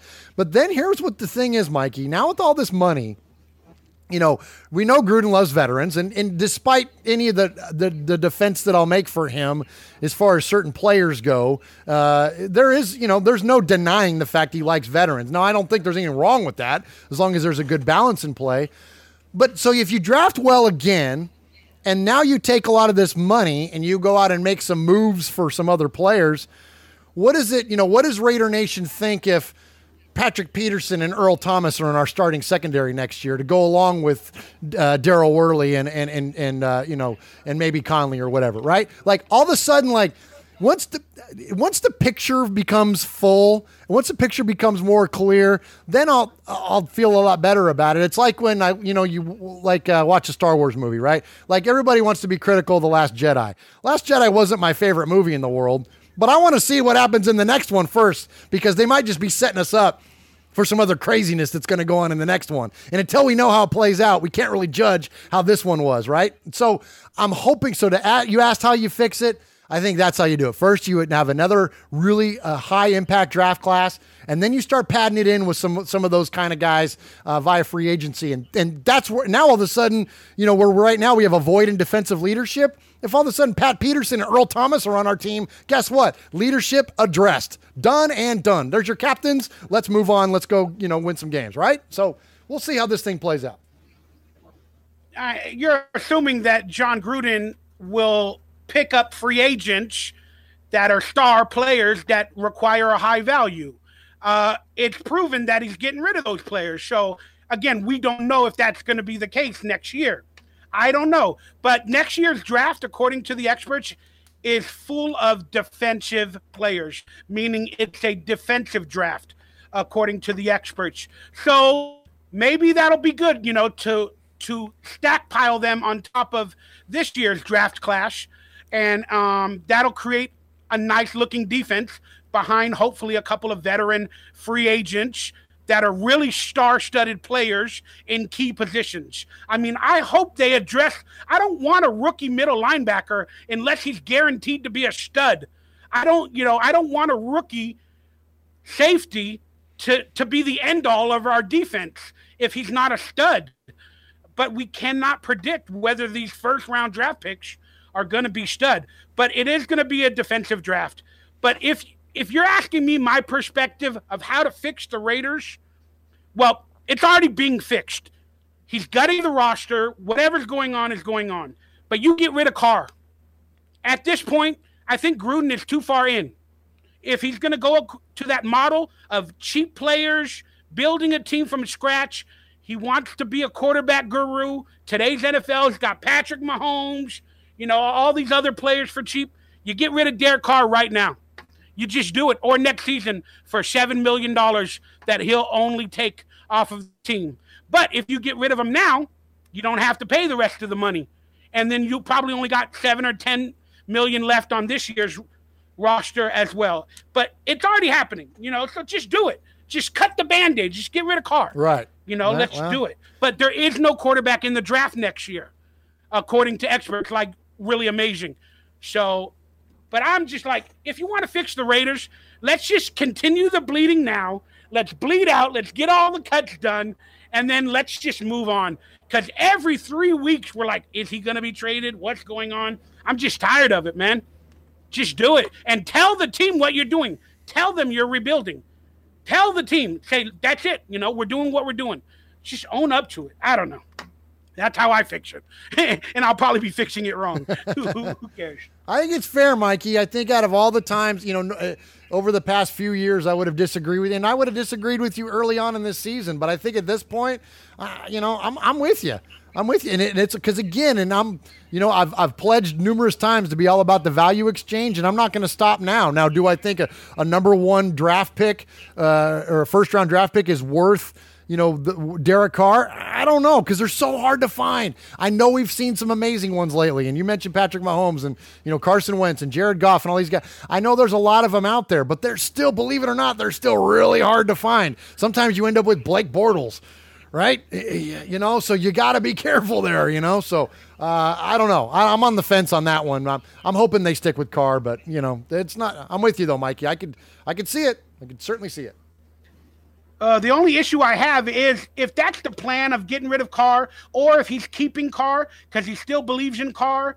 If he still believes in Carr, you're going to get rookie wide receivers or all that other stuff, and it doesn't mean Derek Carr's going to play that much better. I mean, he's not playing that great with Pro Bowlers like Amari Cooper or whoever. He's not playing that great. He still has the yips. So whether you draft players on offense or whatever, Derek Carr is Derek Carr. This is his fifth year on the team. He is who he is. At this point, you should see change from Derek Carr to baby A-Rod, as they called him early on. But we're not seeing that. We're seeing him progressively get worse and throw the ball quicker. And he's got a good offensive line. I know this year it's really bad, but it was last year we even had a better offensive line. Derek Carr is who he is. And if Gruden doesn't believe in Derek Carr, you got to make that decision now, and you got to deal with it. I like to dispel that misnomer about his play, and I did a whole. If you want to go look at the last episode of Raiders Fan Radio, anybody listening, look at episode number 99. I do a long breakdown of Derek Carr's numbers, where they stack up to the elite quarterbacks in the NFL. We look at everything from completion percentage to interception touchdown ratio. We look at a running total of it. There's a very in-depth breakdown. So go and look at that. And here's what ultimately, Mikey, after doing that, where I came out on this thing is that Derek Carr is not regressing. He is a very good quarterback. What's bad about Carr right now is when keyword, when he throws interceptions. He throws them in the end zone. He throws them after making first down. So on 1st and 10, he's got 5 interceptions, right, on 1st and 10. It's the decisions that he's making at critical times. That's why Derek Carr, that's why it feels to us like he's playing so bad. When you look at the numbers and how they stack up versus like a Drew Brees, it's almost 1-to-1. They're great, except for in those situations, somebody like Brees, the savvy veteran, makes the smart play. Derek Carr is not. Now, I think that's coachable. And I think that's the difference, is that Derek Carr, you can coach him what to do in those situations, and eventually he'll get it and he'll be fine, because all the other times he is fine. And he's got the physical attributes. He's got the work ethic. He's got all that stuff. We've just got to fix this one part of his game. So it's not like he's been going down this downward slope and he's getting worse and worse and worse. That's not the case, and that's not what the numbers tell you. And there's a misnomer about, all he does is throw short passes. That's why he's got a high completion percentage. Well, not when you stack them up against guys like Drew Brees, and they're higher than, believe it or not, it's higher than a lot of the quote, elite or higher players like, you pick them, the good quarterbacks in the NFL. His numbers are right there as far as average completion, per pass and all that stuff. He stacks up, so he's fine. It's just he can't do these dumb things, and that's where I am critical of Carr. You can't throw picks in the end zone. Period. End of story. That's a Bush League move. That's not a 5-year veteran, $25 million a guy type move. You don't throw picks in the end zone from the 1-yard line. I don't care what the gosh darn play call is, Derek, right? That's the stuff that he does that completely loses it. So I'm with you on that, but that's coachable. Gruden hopefully will fix that. I don't know, man. Derek Carr is too mental to me. He just can't put it all together. And you would think, regardless of the offensive line, you would think after 5 years being in this league, he would understand to look at the play clock, learn at what situation, what down they are, what distance, what players should be available. You would think he'd figure it out. Maybe he has too much to think about. And then he's too worried about getting injured. And he's too worried about getting scared.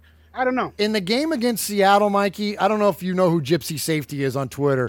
Those of you listening, if you don't know who Gypsy Safety is, follow him. It's at Gypsy Safety, okay? Or it's at, yeah, whatever it is. Just look up Gypsy Safety. You'll find him on Twitter. He's an amazing, what's the word I'm looking for? Guy that breaks down film. He breaks down nothing but Raiders film. There's a lot of great guys that break down film out there. Ted Nguyen, Brian Baldinger. But Gypsy Safety breaks down just Raiders film. And when you look at those plays against Seattle, Mikey, there were 16 passing plays where Derek Carr had less than 3 seconds to pass before the pressure got to him. And there was like 7 where he had less than 2 seconds to throw. I don't care who you are. I don't care if you're Steve Young, Joe Montana, Jan Marino, Tom Brady. It doesn't matter. If you got less than 2 seconds to throw the football, it ain't going to work. So again, the pressure got to him. He didn't have the kind of time. His offensive line wasn't playing well. You know what I mean? Mongo Feliciano was on skates when he was even in there, and then he got hurt. So, I mean, look, they were beat up, and they're not playing well. The offensive line is a sieve right now, and that's not Derek Carr's fault. So, even Colt Miller, man. Look, and I admire the young man for playing on a bum leg, but, man, he's costing the team. And then without Osemele there to help him out to slide over, who's, and by all accounts, the best guard in football. And that's why, Colt Miller's had success, because he's had, Kelechi there to depend on. Well, when Kelechi's not there to depend on and you put Miller on an island, he got torched, especially on a bad leg. So, anyways. I mean, it is what it is, but, remember the movie The Replacements? Remember when, what's his name, Falco had to, stay in the pocket and pressure was coming in and he knew he was going to get hit, but he had to stay in. He had to take the hit and create that big play, that big touchdown to make his team move forward. He's like, oh, I'm going to get hit. I know it, but I got to stay in the pocket and make this play. That's what Derek Carr is missing. I mean, not every play, but there's got to be one play a game where you just go, I need that extra half a second to get the ball to whoever, to make my team excited, to throw a deep ball down the play, and I'm going to get hit. But I'm not afraid of injury. But Derek Carr is. And then also in today's NFL, if he gets hit, they're probably not going to hit him as hard as they want to, because, they don't want a penalty. So Derek Carr needs to know that in the back of his mind and stay in the pocket for a half a second longer and complete that touchdown pass to excite the team. That's just my feeling. One time, Derek Carr. Just one time. Hey, Mikey, all I got to say to that was what you just said, which was great, by the way. All I got to say is this. Shane Falco was way overrated. Johnny Utah owned him. Man, I'm a Falco lover. I think the Raiders should play with replacements this year. I mean, trade everybody. Give me Johnny Trade Utah. everybody. Johnny Utah, if I was going to put the ball in one quarterback's hand and depend on him to go and score a game-winning touchdown, give me Johnny Utah all day long. Oh, my God. That's a great, funny movie, man. Google it. And Amari Cooper is definitely like that wide receiver in Replacements where he drops the ball. So you got to put the glue. You got to put the toilet paper. You got to that was funny. That's a funny movie. Well, here's the free agent draft class. We went over the draft class a second ago. We didn't really talk about it. But give me your grades of the draft class, who the MVP is, and any issues that you got with the players. Quickly. Well, Maurice Hurst is the slam dunk champ of this draft class. Johnny Townsend is, by all accounts, failing miserably. But outside of him, none of them have been, I don't think a big whiff. So I think they're all pretty sound. I think a lot, obviously, to be proven. But Maurice Hurst, man, that was the one I was most excited about. I can't believe he fell to the 5th round. The draft science just boggles my mind. I do not understand how teams let players of his caliber fall based on some of the things that they do. And so, anyways, I thought that was great. And I think Arden Key, I might be talking out of school here and pie in the sky, but Arden Key's rookie year reminds me a lot so far of what Khalil Mack's rookie years look like. There's a lot of, I almost got him.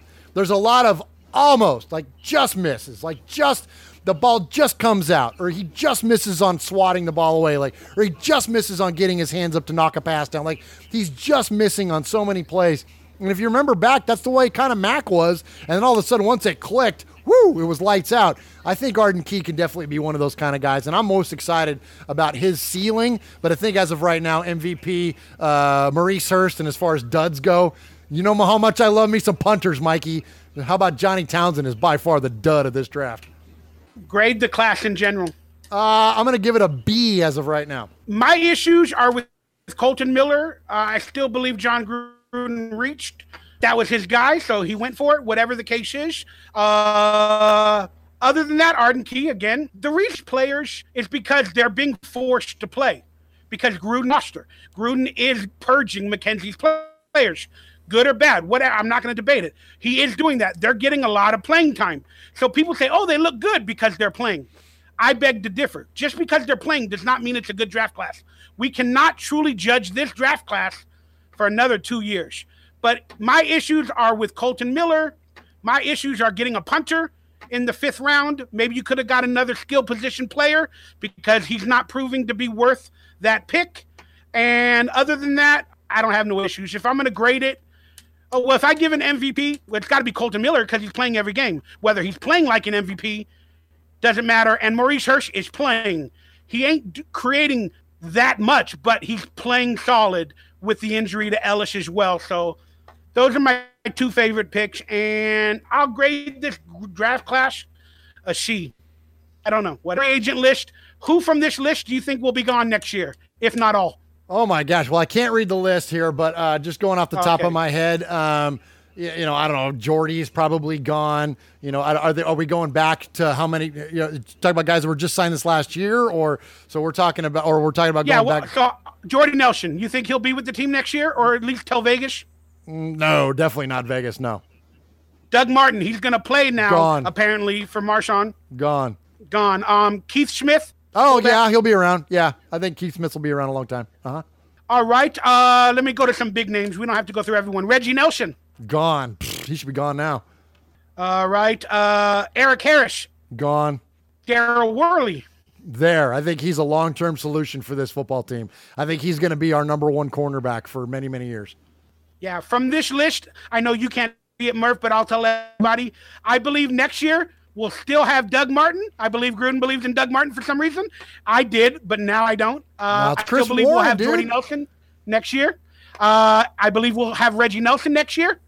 I believe we'll have Eric Harris for next year and Darryl Worley. The rest of the players, they're gone. Oh, Dwayne Harris. I don't know. What do you think about Dwayne Harris? Yeah, I think he's a strong maybe. I mean, I thought he's flashed at times, and he's somebody that the team can definitely count on. Somebody like Rich Bisaccia and special teams, can certainly count on Harris. And dude, and I'm going to disagree with you strong on Doug Martin because Chris Warren the third is coming. 34 is coming, dude, and I can't wait to see this guy next year. Yeah, but it still plays on what Doug Martin does now with Marshawn Lynch out, if he does anything. So if Gruden likes him and he does decent, Gruden will be like, he's worth it.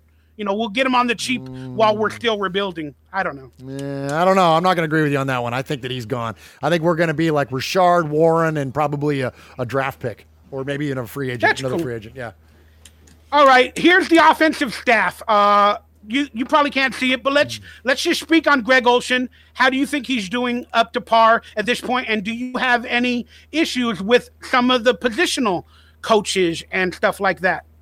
No, I could kind of like the positional coaching hires, except for Olsen. I still don't understand that one entirely, and I've not heard Gruden or anybody in the organization really explain that one entirely, because we all understand that Gruden is the offensive coordinator. Greg Olsen holds the position, so my assumption, and it's only an assumption, was that he brought in Olsen to be the kind of guy to break down film, to help him identify tendencies and trends and things like that. And if that's what his purpose is on the team, then okay, then I could see that, and I could see him being retained and carrying on. But one way or another, this is what I do know. I hope that we don't make any changes here, because this is the kiss of death for teams. When you start rolling over your coaching staff year in, year out, and you don't provide consistency, especially to your offensive players, I think that it's a major detriment to the team. When you look at guys like, just to throw out a for instance, like Peyton Manning, him and Tom Moore and Tony Dungy, they were together forever. Right? I mean, the longest time. And when you look at, Drew Brees and Sean Payton or Belichick and Tom Brady, or even you could add Josh McDaniels into there, whatever. When you see these nucleuses and you keep them together for long periods of time, typically you find success comes along with it. So I hope that they don't make any changes. Even though I'm not the biggest fan of Greg Olsen, I hope they don't make any changes. All right. You probably can't see it on screen, but what about the offensive coach, Tom Cable, and the quarterback coach, Callahan? Yeah, I mean, sure. I mean, we've seen a regression there, if you could call it that, with the decision-making on Carr. So I don't know if you assign any of that to Callahan as a QB coach. I don't know. If so, then maybe I could see a move there. Tom Cable, man, I mean, he did a great job in Seattle. I think that he's run out of talent a little bit, and, some people give me a hard time for using that term. What I mean by that is you can only do so much with what you got. Eventually, you run out of talent. So, you may have the best interior line in all of football, but you got nobody to back them up hardly, and you got rookie tackles playing the bookends there, so you kind of run out of talent. So I don't think it's the performance of the offensive line is as much of an indictment on Cable as it is that they just don't have the depth of personnel to accommodate maybe what he's trying to do. So I'm willing to give him a little bit of a pass and see what he's got here over the next couple of years. Yeah, I mean, I got a couple of issues. One is with Greg Olsen. He's a patsy. He's a patsy to John Gruden. And, I think that's bad and that sucks for Greg Olsen, because I truly think that he has more in him for play calling and to create plays. He's not a spring chicken. He's not as young as you would believe. And I don't know why Gruden didn't possibly bring in a young player to be the patsy, but to learn under Gruden, and somebody with spunk like Sean May. But I think that's what Gruden is doing with quarterbacks coach Brian Callahan. Him and the Callahan tree go far, and he's given Brian Callahan a job, albeit does he truly know quarterbacks? No. That's why Greg Olsen is the offensive coordinator, because Greg Olsen is basically the quarterback coach for Derek Carr under John Gruden's system. Brian Callahan is being brought in for nepotism and all that other stuff to keep the Callahan and Gruden tree growing. And I believe in the future, maybe even in Vegas, if the Raiders start winning, Brian Callahan will be promoted immediately from quarterback coach to the offensive coordinator, maybe the first or second year in Vegas. I don't know. That's just a conspiracy. But I have an issue with Greg Olsen taking the job, being Apache. I believe he has more in it. And wide receivers coach Edgar Bennett, he was a big wide receiver. I don't think he understands speed, and he understands the nuances of route running. So he was a bigger tight end type wide receiver in yesterday's NFL. And today's NFL, you need speedy, you need quick, and you need players that can just know every offensive field position. And I don't know if Edgar Bennett truly was that type of person. That's it. Well, Mikey, I think those are very fair points, and I think that there's a lot of validity to what you're saying, because based on everything that, any of the players that we've ever talked to, whether it be, current players or former players, they all tell you your positional coaches have the biggest impacts on your game. John Gruden is not coaching positions, right? And a lot of times, not even your offensive coordinator. It's your line coach. It's like you said, your wide receivers coach. So I think that's a very fair point. And so if we have seen any regression, Amari Cooper, right? If we've seen any regression at any position, is it fair to assign some of that blame to the positional coaches? Absolutely. But that's where then it becomes incumbent on John Gruden. Now you got to make the call to make a change there. So I think those are very fair arguments that you put out there. Defense, Paul Gunther. Your thoughts of Paul Gunther, Rich Bisaccia, special teams? Yeah, Rich Bisaccia, first off, is one of my favorites. I think he's great. If you haven't watched the All or Nothing series. He looks like you. You can't see the picture that well, but look, he's got the gray and black beard, the silver and black beard, kind of like you. Hey, and I'm half Sicilian too, not the Murphy side, but the other side of me is half Sicilian. So I can relate to Rich Bisaccia and the way that he conducts a meeting room for sure. I hear a lot of my family in him. But so when you go to go watch the All or Nothing series, it's on Amazon Prime with the Dallas Cowboys. And not only do you see Keith Smith, our our fullback in there, but you see Rich Bisaccia in there a lot, and you'll see kind of how he conducts the meetings, and you get a good fly on the wall perspective. So definitely check that out. So I'm a big fan of Rich Bisaccia. Paul Gunther, I'm still kind of on the fence on. I was very encouraged by what he's done. But here's what we know about Gunther. He's very, very much a scheme guy. There are some coaches that develop schemes based on the talent they have already on the roster, and there are some guys that have a scheme and then they acquire talent to plug into that scheme. Gunther's the kind of guy that has to have his players to plug into that scheme. Now, being that said, it takes time to do that. You can't just flip a switch and all of a sudden you're going to acquire the players that you need to work for that scheme that you have. So I'm willing to give him, and for whatever that's worth, my willing to give him means nothing, but I'm willing as a fan to be patient for a year or two to kind of see as he begins to acquire the type of players he's looking for, plug them into his scheme, and then see what our defense looks like. Yeah, I mean, Rich Bisaccia, he didn't do much with the Cowboys in the last couple seasons. They were always on the edge. They were always on the edge of big plays, great players. But he at least had a couple of returns with Ryan Switzer, who is no longer a Raider. But I don't know, man. There's much to be desired from the special teams every year for the Raiders. But let me just speak on Paul Gunther. I don't believe he would have came to the Raiders if he knew all of this was going to happen. That's just my perspective, because he had a great team in Cincinnati.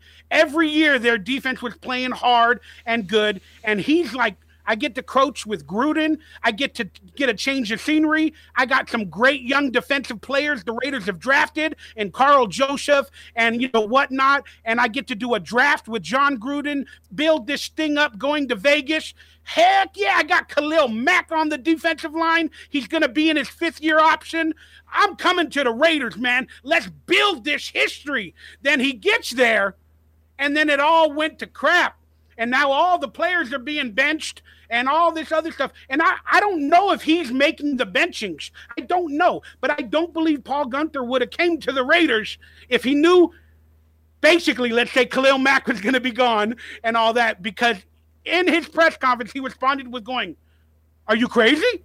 or whatever, like he didn't expect it to happen. But Paul Gunther, I think he might be playing out his days this year. I think he might subtly be on the market next year for another team. And Gruden will bring in somebody else, a young protege, to build under his system. But I feel discourse from Paul Gunther, and I don't know what's going to happen. But maybe he'll stick it out. Just some quick thoughts on that, Murph. Yeah, I don't get that feeling that he's going anywhere. And I think that he's got a lot of ownership in this. I think that when you look at the players they drafted on defense, the players that they've acquired in free agency, and really when you look at his staunch approach to playing players like Reggie Nelson, I mean, he has even come out and said, Reggie catches a lot of heat. If I had and these are his words, he said, if I had someone else to put in there that was better, I would. Now is that taking a shot at Nelson? I don't know what that means, but what I hear from him, though, is that he's making the call. It's not a Gruden thing. That's a Paul Gunther thing. And I think that if out of anyone is an assistant coach, or you know what I mean, like an assistant to the head coach on this football team, I think it's Gunther. I think, and I think that's one of the areas where I give kudos to Gruden. That Gruden, look, he's not a defensive coach, and I don't think he apologizes for that, nor should he have to, as long as he's willing to bring in somebody that is a defensive coach. And clearly, Paul Gunther is, and I think that's why he took this job, because like you said, he had a comfortable spot there in Cincinnati. They were playing well. They had Geno Atkins, and he's got good talent there on that team. So why else would you make the move? Well, because Gruden offered him to call his shot. Here, this is your defense. Here, Paul, you have it. You make the calls on the personnel. You can have your input on the picks. So I think that was the attraction for Paul Gunther to make that change. And so, no, that's why I say I don't think he's going to go anywhere anytime soon. That's a fair point. I'm worried about everything this season. So I'm worrying for Paul Gunther for himself, but I shouldn't. But I think you got a point. Do you think the players are being turned around and, it's a revolving door? How much do you think the staff will be a revolving door? I know you said you don't want it to happen, because the truth is we need consistency. I mean, if we're going to build a Raider way, whether it be from the Patriot way, we need consistency, especially at staff as well. But do you think there's going to be any turnover? I do. I mean, odds are there probably is going to be something. I mean, I don't know who's on the list there, but I don't know. Is Travis Smith on the block? You know what I mean? Is he on the chopping block? I don't know. You know what I mean? So I'm sure that there's going to be somebody that's going to, turn over, but I don't think we're going to see any wholesale change. I think that Gruden the way that he sold this to these guys coming in was that this is a long-term plan. And I think a lot of things that we're not aware of, there's a lot of strategy that doesn't get revealed to us as fans. But obviously these guys are all in on. So I think there was a lure for them. And you know what I mean? I don't see them pulling a trigger and having a high rate of turnover. Now, will one of these guys get offered a job? Will another buddy of theirs that's a coach, will they get, they have an offer for them? Well, sure, those things happen. So I would expect that type of thing. But I don't think he's going to blow up the defensive staff or anything like that. I don't see that happening. Yeah, I don't think so either. I agree with your point. We need consistency, whether I'm happy with the players being traded or not. Look, that's a discussion for another day. I just got to accept the Gruden way. But I do believe the linebackers coach, David Lippincott, there's much to be desired, because even we got some nice, decent young linebackers.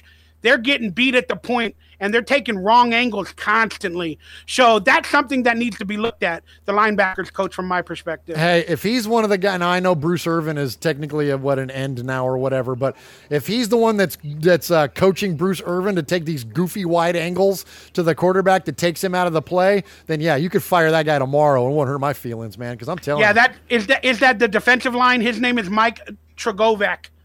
All right, fire that guy. Fire them all, Murph. It's a fire sale out in Oakland. All right, we're not going to go game by game, but can we win any of these remaining games? What's your view? Well, I said that my thank you to the Raiders for relieving me of expectations for the rest of the season, because I don't expect them to win another game. But the truth of the matter is this. Now, granted, the Chargers are playing well, but we have them at home. So considering that, with the Colts, Niners, Chargers, and Cardinals coming up, there is a world where we're 5-5 going into the Ravens game. I know that's a complete departure of thought compared to where this season has gone so far, but these are all one-win teams aside from the Chargers, and again, we have them at home, and it's a division game, and crazier things have happened, especially because it's the Chargers, and we play them well a lot of times. So, if we're like, I'll just say this. I don't think that we're going to win more than 2 or 3 games for the rest of the year. Could we win at the Bengals? Yeah, that's about the time when they start croaking. You know what I mean? Do we see the Chiefs at the end of the year? Yeah, maybe they don't have anything left to play for, so Mahomes isn't in the game, right? Whatever. Maybe we sneak away with a game there. You know what I mean? Maybe we steal one against the Niners in the final battle of the Bay. But other than that, I mean, so I'm thinking like this is going to end up like a 3 or 4 win season. But if they are going to make a run and be of any type of relevance for the remainder of this year, this is now when it's going to happen. So if they run off 3 of the next 4, it wouldn't surprise me because we're playing bad teams, right? Dude, did you see that Niners game? They're trash. Like, I thought we were bad. Holy crap, the Niners are awful. So you never know, man. We might be able to sneak away with some wins there. Yeah, look, I can't predict anything anymore. I'm done. But look, I'm going to predict what in a conspiracy world what's going to happen. The truth of whatever John Gruden, because he won't reveal it to the media, whether he's tanking, rebuilding, he doesn't want to reveal it for whatever reason, whatever. We're going to find out what's going on. Again, if we want the first pick or second pick, we're going to lose these games somehow. They're going to tank. Whatever Gruden's decision making, if he wants those picks to trade for other picks or whatever's going on, if he wants a low pick for the Raiders, we're going to prove whether he's tanking or not, definitely. But I do see possible victories versus the 49ers, versus the Cardinals, and nobody else. That's it. I only see those 2 games as victories. The Chiefs, nobody can't do it. Broncos, Bengals can't do it. They're okay. I can't do it with anybody. The Chargers can't do it. The Colts have Jihad Ward, former Raider. He has almost as many sacks as the Raiders' entire team does. But whatever. 49ers, we could win, and we could win the Cardinals. That's it.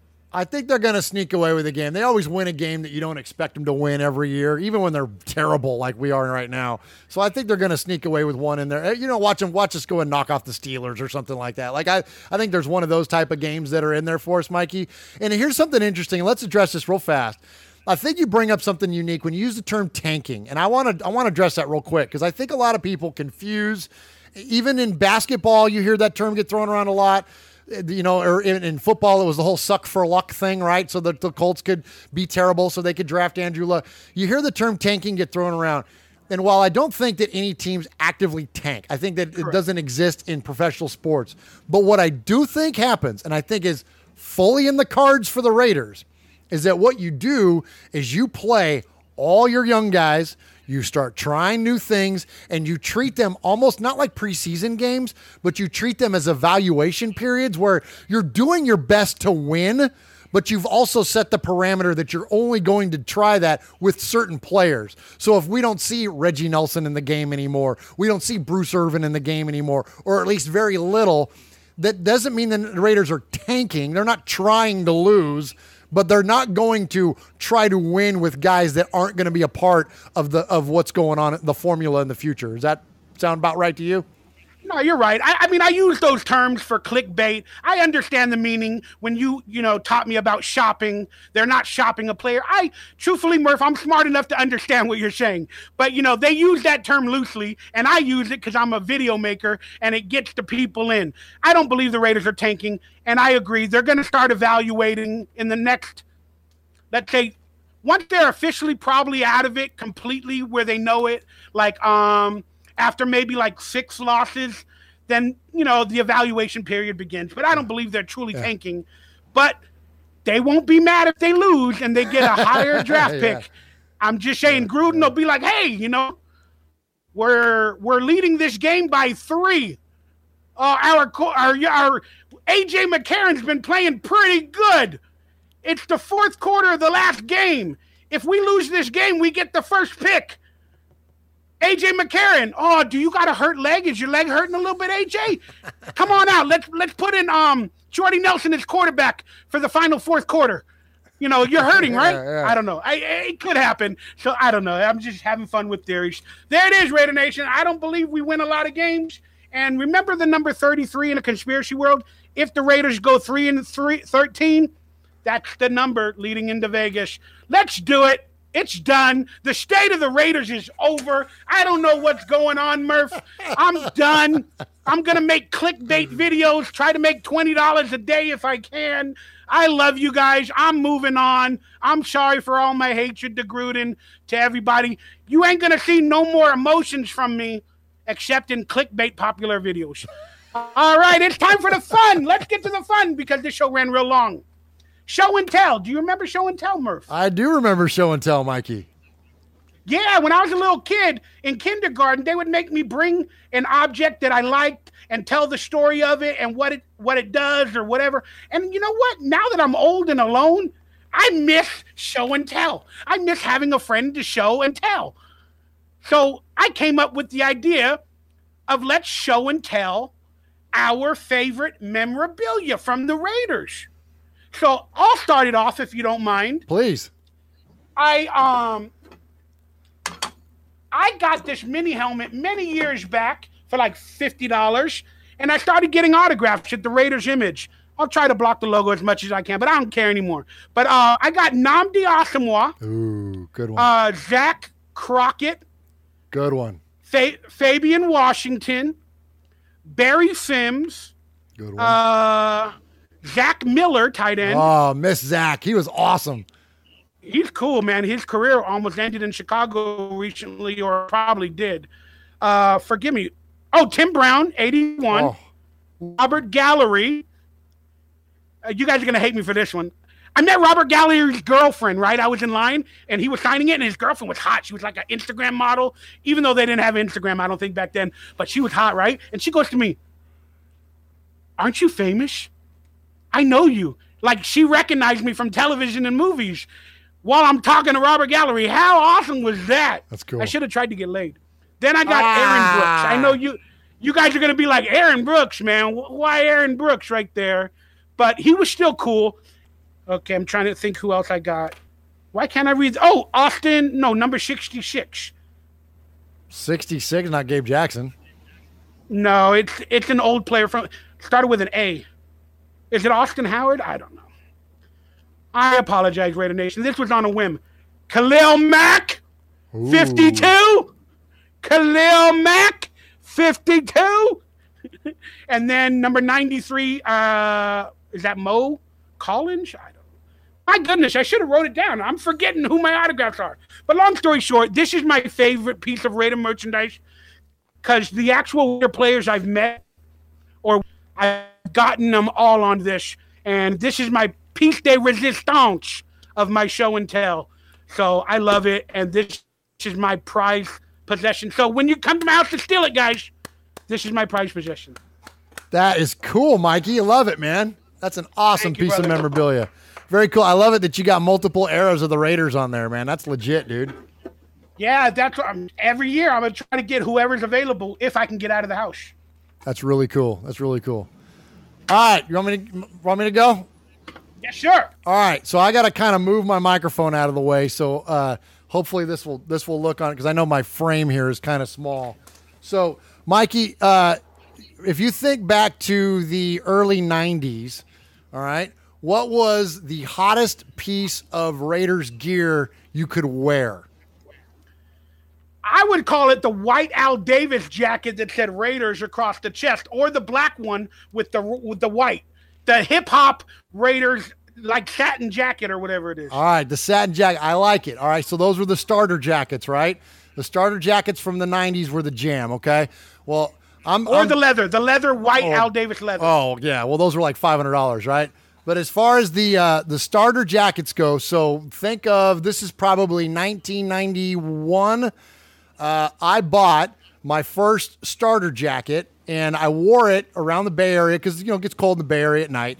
And so I would wear that thing all the time, and I moved around a lot since I left the Bay Area, and I left the Bay Area in the mid 90s. Anyways, and so I left a lot of my stuff at my dad's house. My dad passed away now just a couple of years ago, and my brother was going through a bunch of things at my dad's house and came across my Raiders starter jacket from back in the 90s. So let me see if I can get this thing up here. Wow. So you got it. So I don't know if you could see it or not. So Does it say? So here's the. Does it say Raiders on the back? Does it say Raiders on the back? Yeah. So it's got the starter logo there on the sleeve and the NFL logo on. I don't know if you guys can see that or not. And then on the back, let me see if I can spin around here. Yeah, there it is. There it is. That is an awesome NWA style hip hop Raiders jacket. So I've had this thing, Mikey. So now, thankfully, it's now back into my possession. I've now reacquired it, and man, I'm telling you, it's been this thing, Mikey. It didn't matter where I was. I was telling my wife the other night. It didn't matter where I was. Didn't matter what I was doing. If I had this jacket, I knew I could sleep anywhere, anybody's couch, in any car, anything. Because this thing, man, all you do, you take it and you flip the hood up on it, man. And I'm telling you, you could crash out anywhere. This is the most comfortable thing in the world, and I'm so thankful to have my Raiders starter jacket back, man. It's a beautiful thing. What's your price on it? $200. What would you sell it for? Dude, I wouldn't sell this for nothing.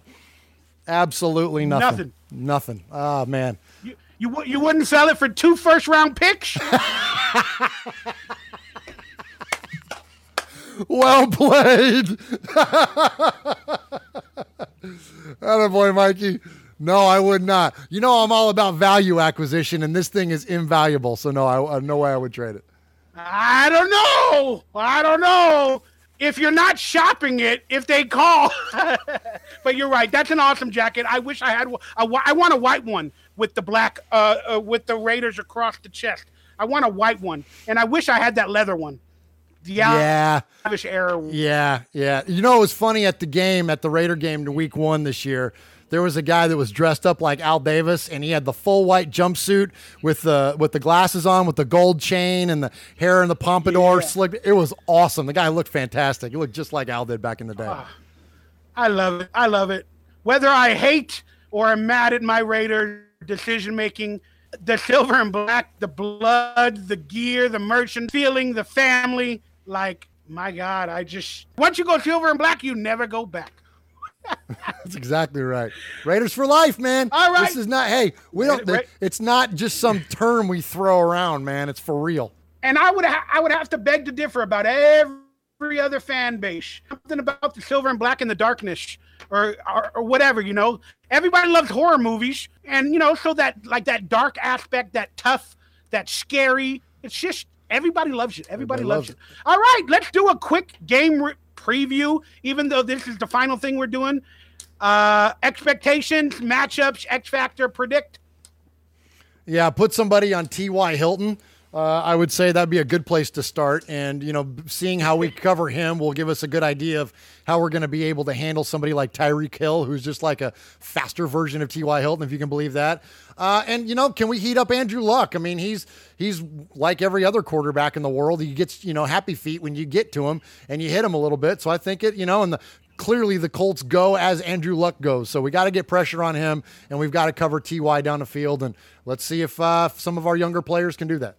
Yeah, if we have an X Factor that somehow comes out to play for our team, hopefully he's not traded the next week. But who could that X Factor be? I'm going to say the X Factor is Rashawn Melvin. I think that, you know, after that shot got taken at him by Gruden about, you know, 7 teams or whatever. Well, the last it's team. It's his former team, too. Rashawn Melvin, this is his former team. This is it. And this is where he played well, right? So he played well in Indianapolis. So there might be a little bit of extra mustard on this one for him. So that's what I'm certainly hoping for anyway. So, you know, I'm going for, he just strikes me as one of those kind of guys that all of a sudden now he'll ball out just to say, I told you so. You know what I mean? So I'm hoping that's the case. Prediction. Gosh, last prediction I said 38-3 Seahawks, and it was 27-3. So I hated that I was right. But let's go with let's maybe go with some momentum here. And I'm going to say the Raiders lose this one, but we lose it close, 27-24. All right. My expectation, again, for the Raiders is not much. I don't care anymore about wins or losses. I want to see progression, whether it be the offensive players, whether it be the running backs, whether it be them still not giving up. I do not want to see any more give up on the field. I know Gruden is giving up the team and all that, but I want to see the players' pride come out in this game, no matter what's going on off the field. For one damn game, I want to see the Raider players fight, do their best, and just lay it all on the line, whether win or lose. I don't care anymore because they cannot control what's going on. Indianapolis Colts, Andrew Luck looks like a beast lately. Marlon Mack, they got a running back. He looked very good. That's what I'm looking out for. And I want to see Doug Martin. I'm really interested in seeing Doug Martin do anything in this league anymore. But I think Jalen Richard should be the starter moving forward. He's a better Todd Gurley type out of the backfield. And I think Derek Carr needs to learn how to throw the ball to him every time. Right when you see somebody coming after you, just throw the ball to Richard. I don't care. Richard, Richard, hey, I don't care anymore. Throw it to Richard. X Factor, Richard. I'm going to say Richard can single-handedly win this game like a Todd Gurley if it comes down to it with Derek Carr throwing him the ball. Prediction, we lose. We lose 17-28. Ooh. Well, it's a little better than last week. A little better. Hey, we scored 7 more points. There you go. It's progression. Progression. All right.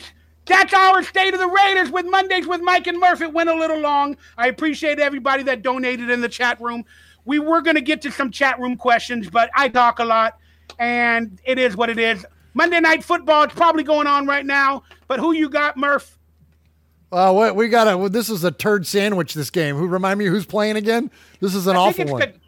I think it's the Giants and the Falcons. That's right. Yeah, this is like a one-win team versus a 2-win team.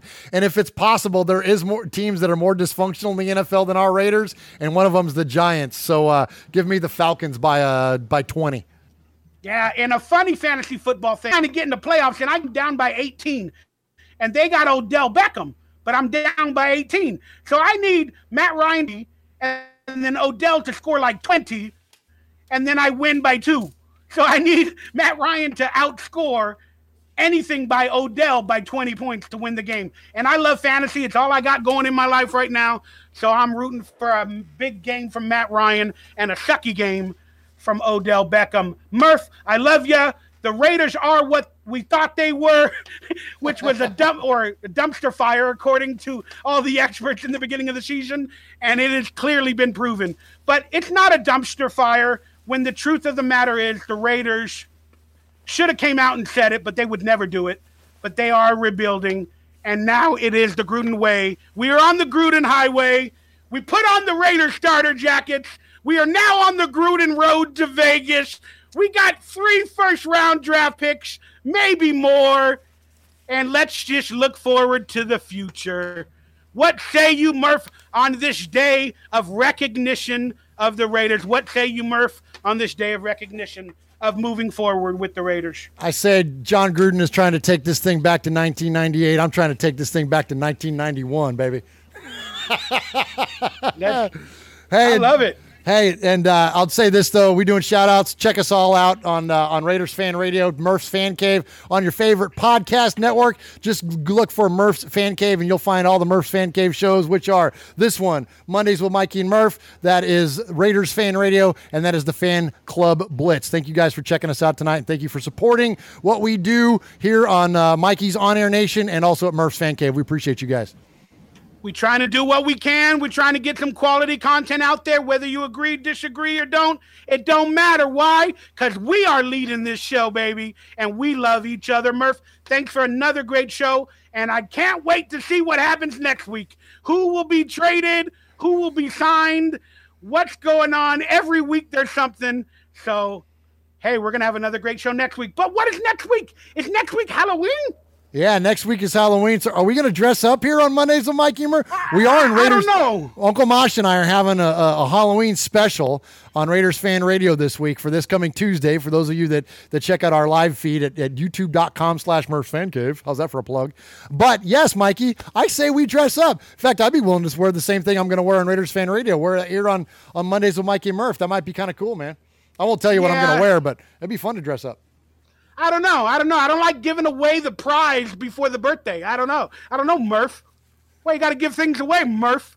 Come on, Murf. I was going to. Well, then what'd you ask me for? We shouldn't do anything. Come on. No, I was saying, isn't next week Halloween? And you'll be like, yeah, it is. I'll be like, Well, you got to tease it, though, right? So I just teased. I didn't tease what you were going to do.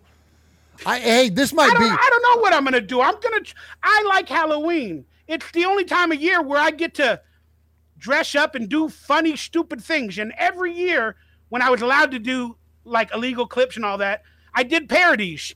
And I guarantee you, and I don't mind, we're going to have something special for Mondays with Mike and Murf. We're going to have a Halloween spectacular. I don't know what that will entail, but it will be Halloween themed. And I hope you guys could all tune in. So look forward to that. And with Murf's Fan Cave, links down below, guys. Well, now, Mikey, now you've put this a little bit of uncertainty in the air. Now I'm going to feel like the kid that goes to school dressed up in his costume, and like as the bus is pulling up, you're wondering, oh my goodness, am I going to be the only one that's dressed up? And then you arrive, and everyone's dressed up in their little Ninja Turtles costumes, and that wash of wow, everything's going to be okay goes over you because you're not the only one dressed up. But now I'm going to have that anxiety coming into this show, Mikey, because I don't know if I'm going to show up dressed like a skeleton or something, and you're going to be like, what are you doing, Murf? Why are you all dressed up like that? And you're there with your cool bandana and your normal shirts and stuff. No, as long as I'm healthy and I'm alive, we will be doing dress up and we will be having fun. Yes. Because that's all we got to do the rest of this year, Murf, is try to have fun. That's all we can do. Let's play. Let's just play. Real quick, I'll ask you next week too, but what's your favorite Halloween candy? Let's see. Does Halloween any candy in general, but you get it maybe on Halloween. And Reese's Peanut Butter Cups and Butterfingers are like 1 and 1A to me. I could eat all of those all the time, every day, and usually that's the first thing I rifle through when my kids come back with Halloween candy. Yeah, I like apples with needles in them. Do you guys remember hearing those stories as a kid where they had needles and razor blades? I did not think that was real. Oh my God! I ate a damn candied apple and it had a needle in it. You did? I did when I was a little 13-year-old kid. Oh my gosh, that's crazy, dude. That's scary. Yeah, that's scary. Scary, right? But yeah, to be honest with you, I love Reese's Pieces too. I love anything with chocolate. Yeah. Anything with chocolate is a good candy. Chocolate and peanut butter goes amazing together. There's no doubt. All right, that's it for Mondays with Mike and Murf. Stay tuned for the Halloween-themed episode. You can catch Murf on Raiders Fan Cave, Murf's Fan Cave, Raiders Fan Radio. Links down below. I'm Mikey Raider. I love you all. Go Raiders. Let's just get out of here. All right, let's sing the theme song and get out of here. Here we go. I have to start it and do it again. I like singing. Logo. It's all I got. Oh, what? Is this the national anthem? There we go. No, I'm covering my logo. I don't want you to get in trouble. Oh, you know what's real funny? Real quick. I don't know why I'm doing this, but you know how they said they were not going to show the national anthem on TV anymore before the football games to create that controversy? I don't know if you woke up for the London game at 6:30, but they did. They had all the anthems on, the English or the London and the national anthem. I don't know. Not that I hated it, but like if they made a decision, why did they do that? Yeah, they always do that though. In the international series, they always show both anthems. So that's pretty normal. But they made a decision this year not to show it on TV networks. I think that's an exception though when you're talking about being overseas, playing other countries. So that made sense. I don't know. Just an interesting thought. Let's do it because this is Monday with Mikey. He's Murf. We talking Raiders and football dirt. We are the best, only the newest Raider Talk Show. We having good times. Let's go. This has been Mondays with Mikey and Murf. We'll see you next week on the Halloween Spectacular.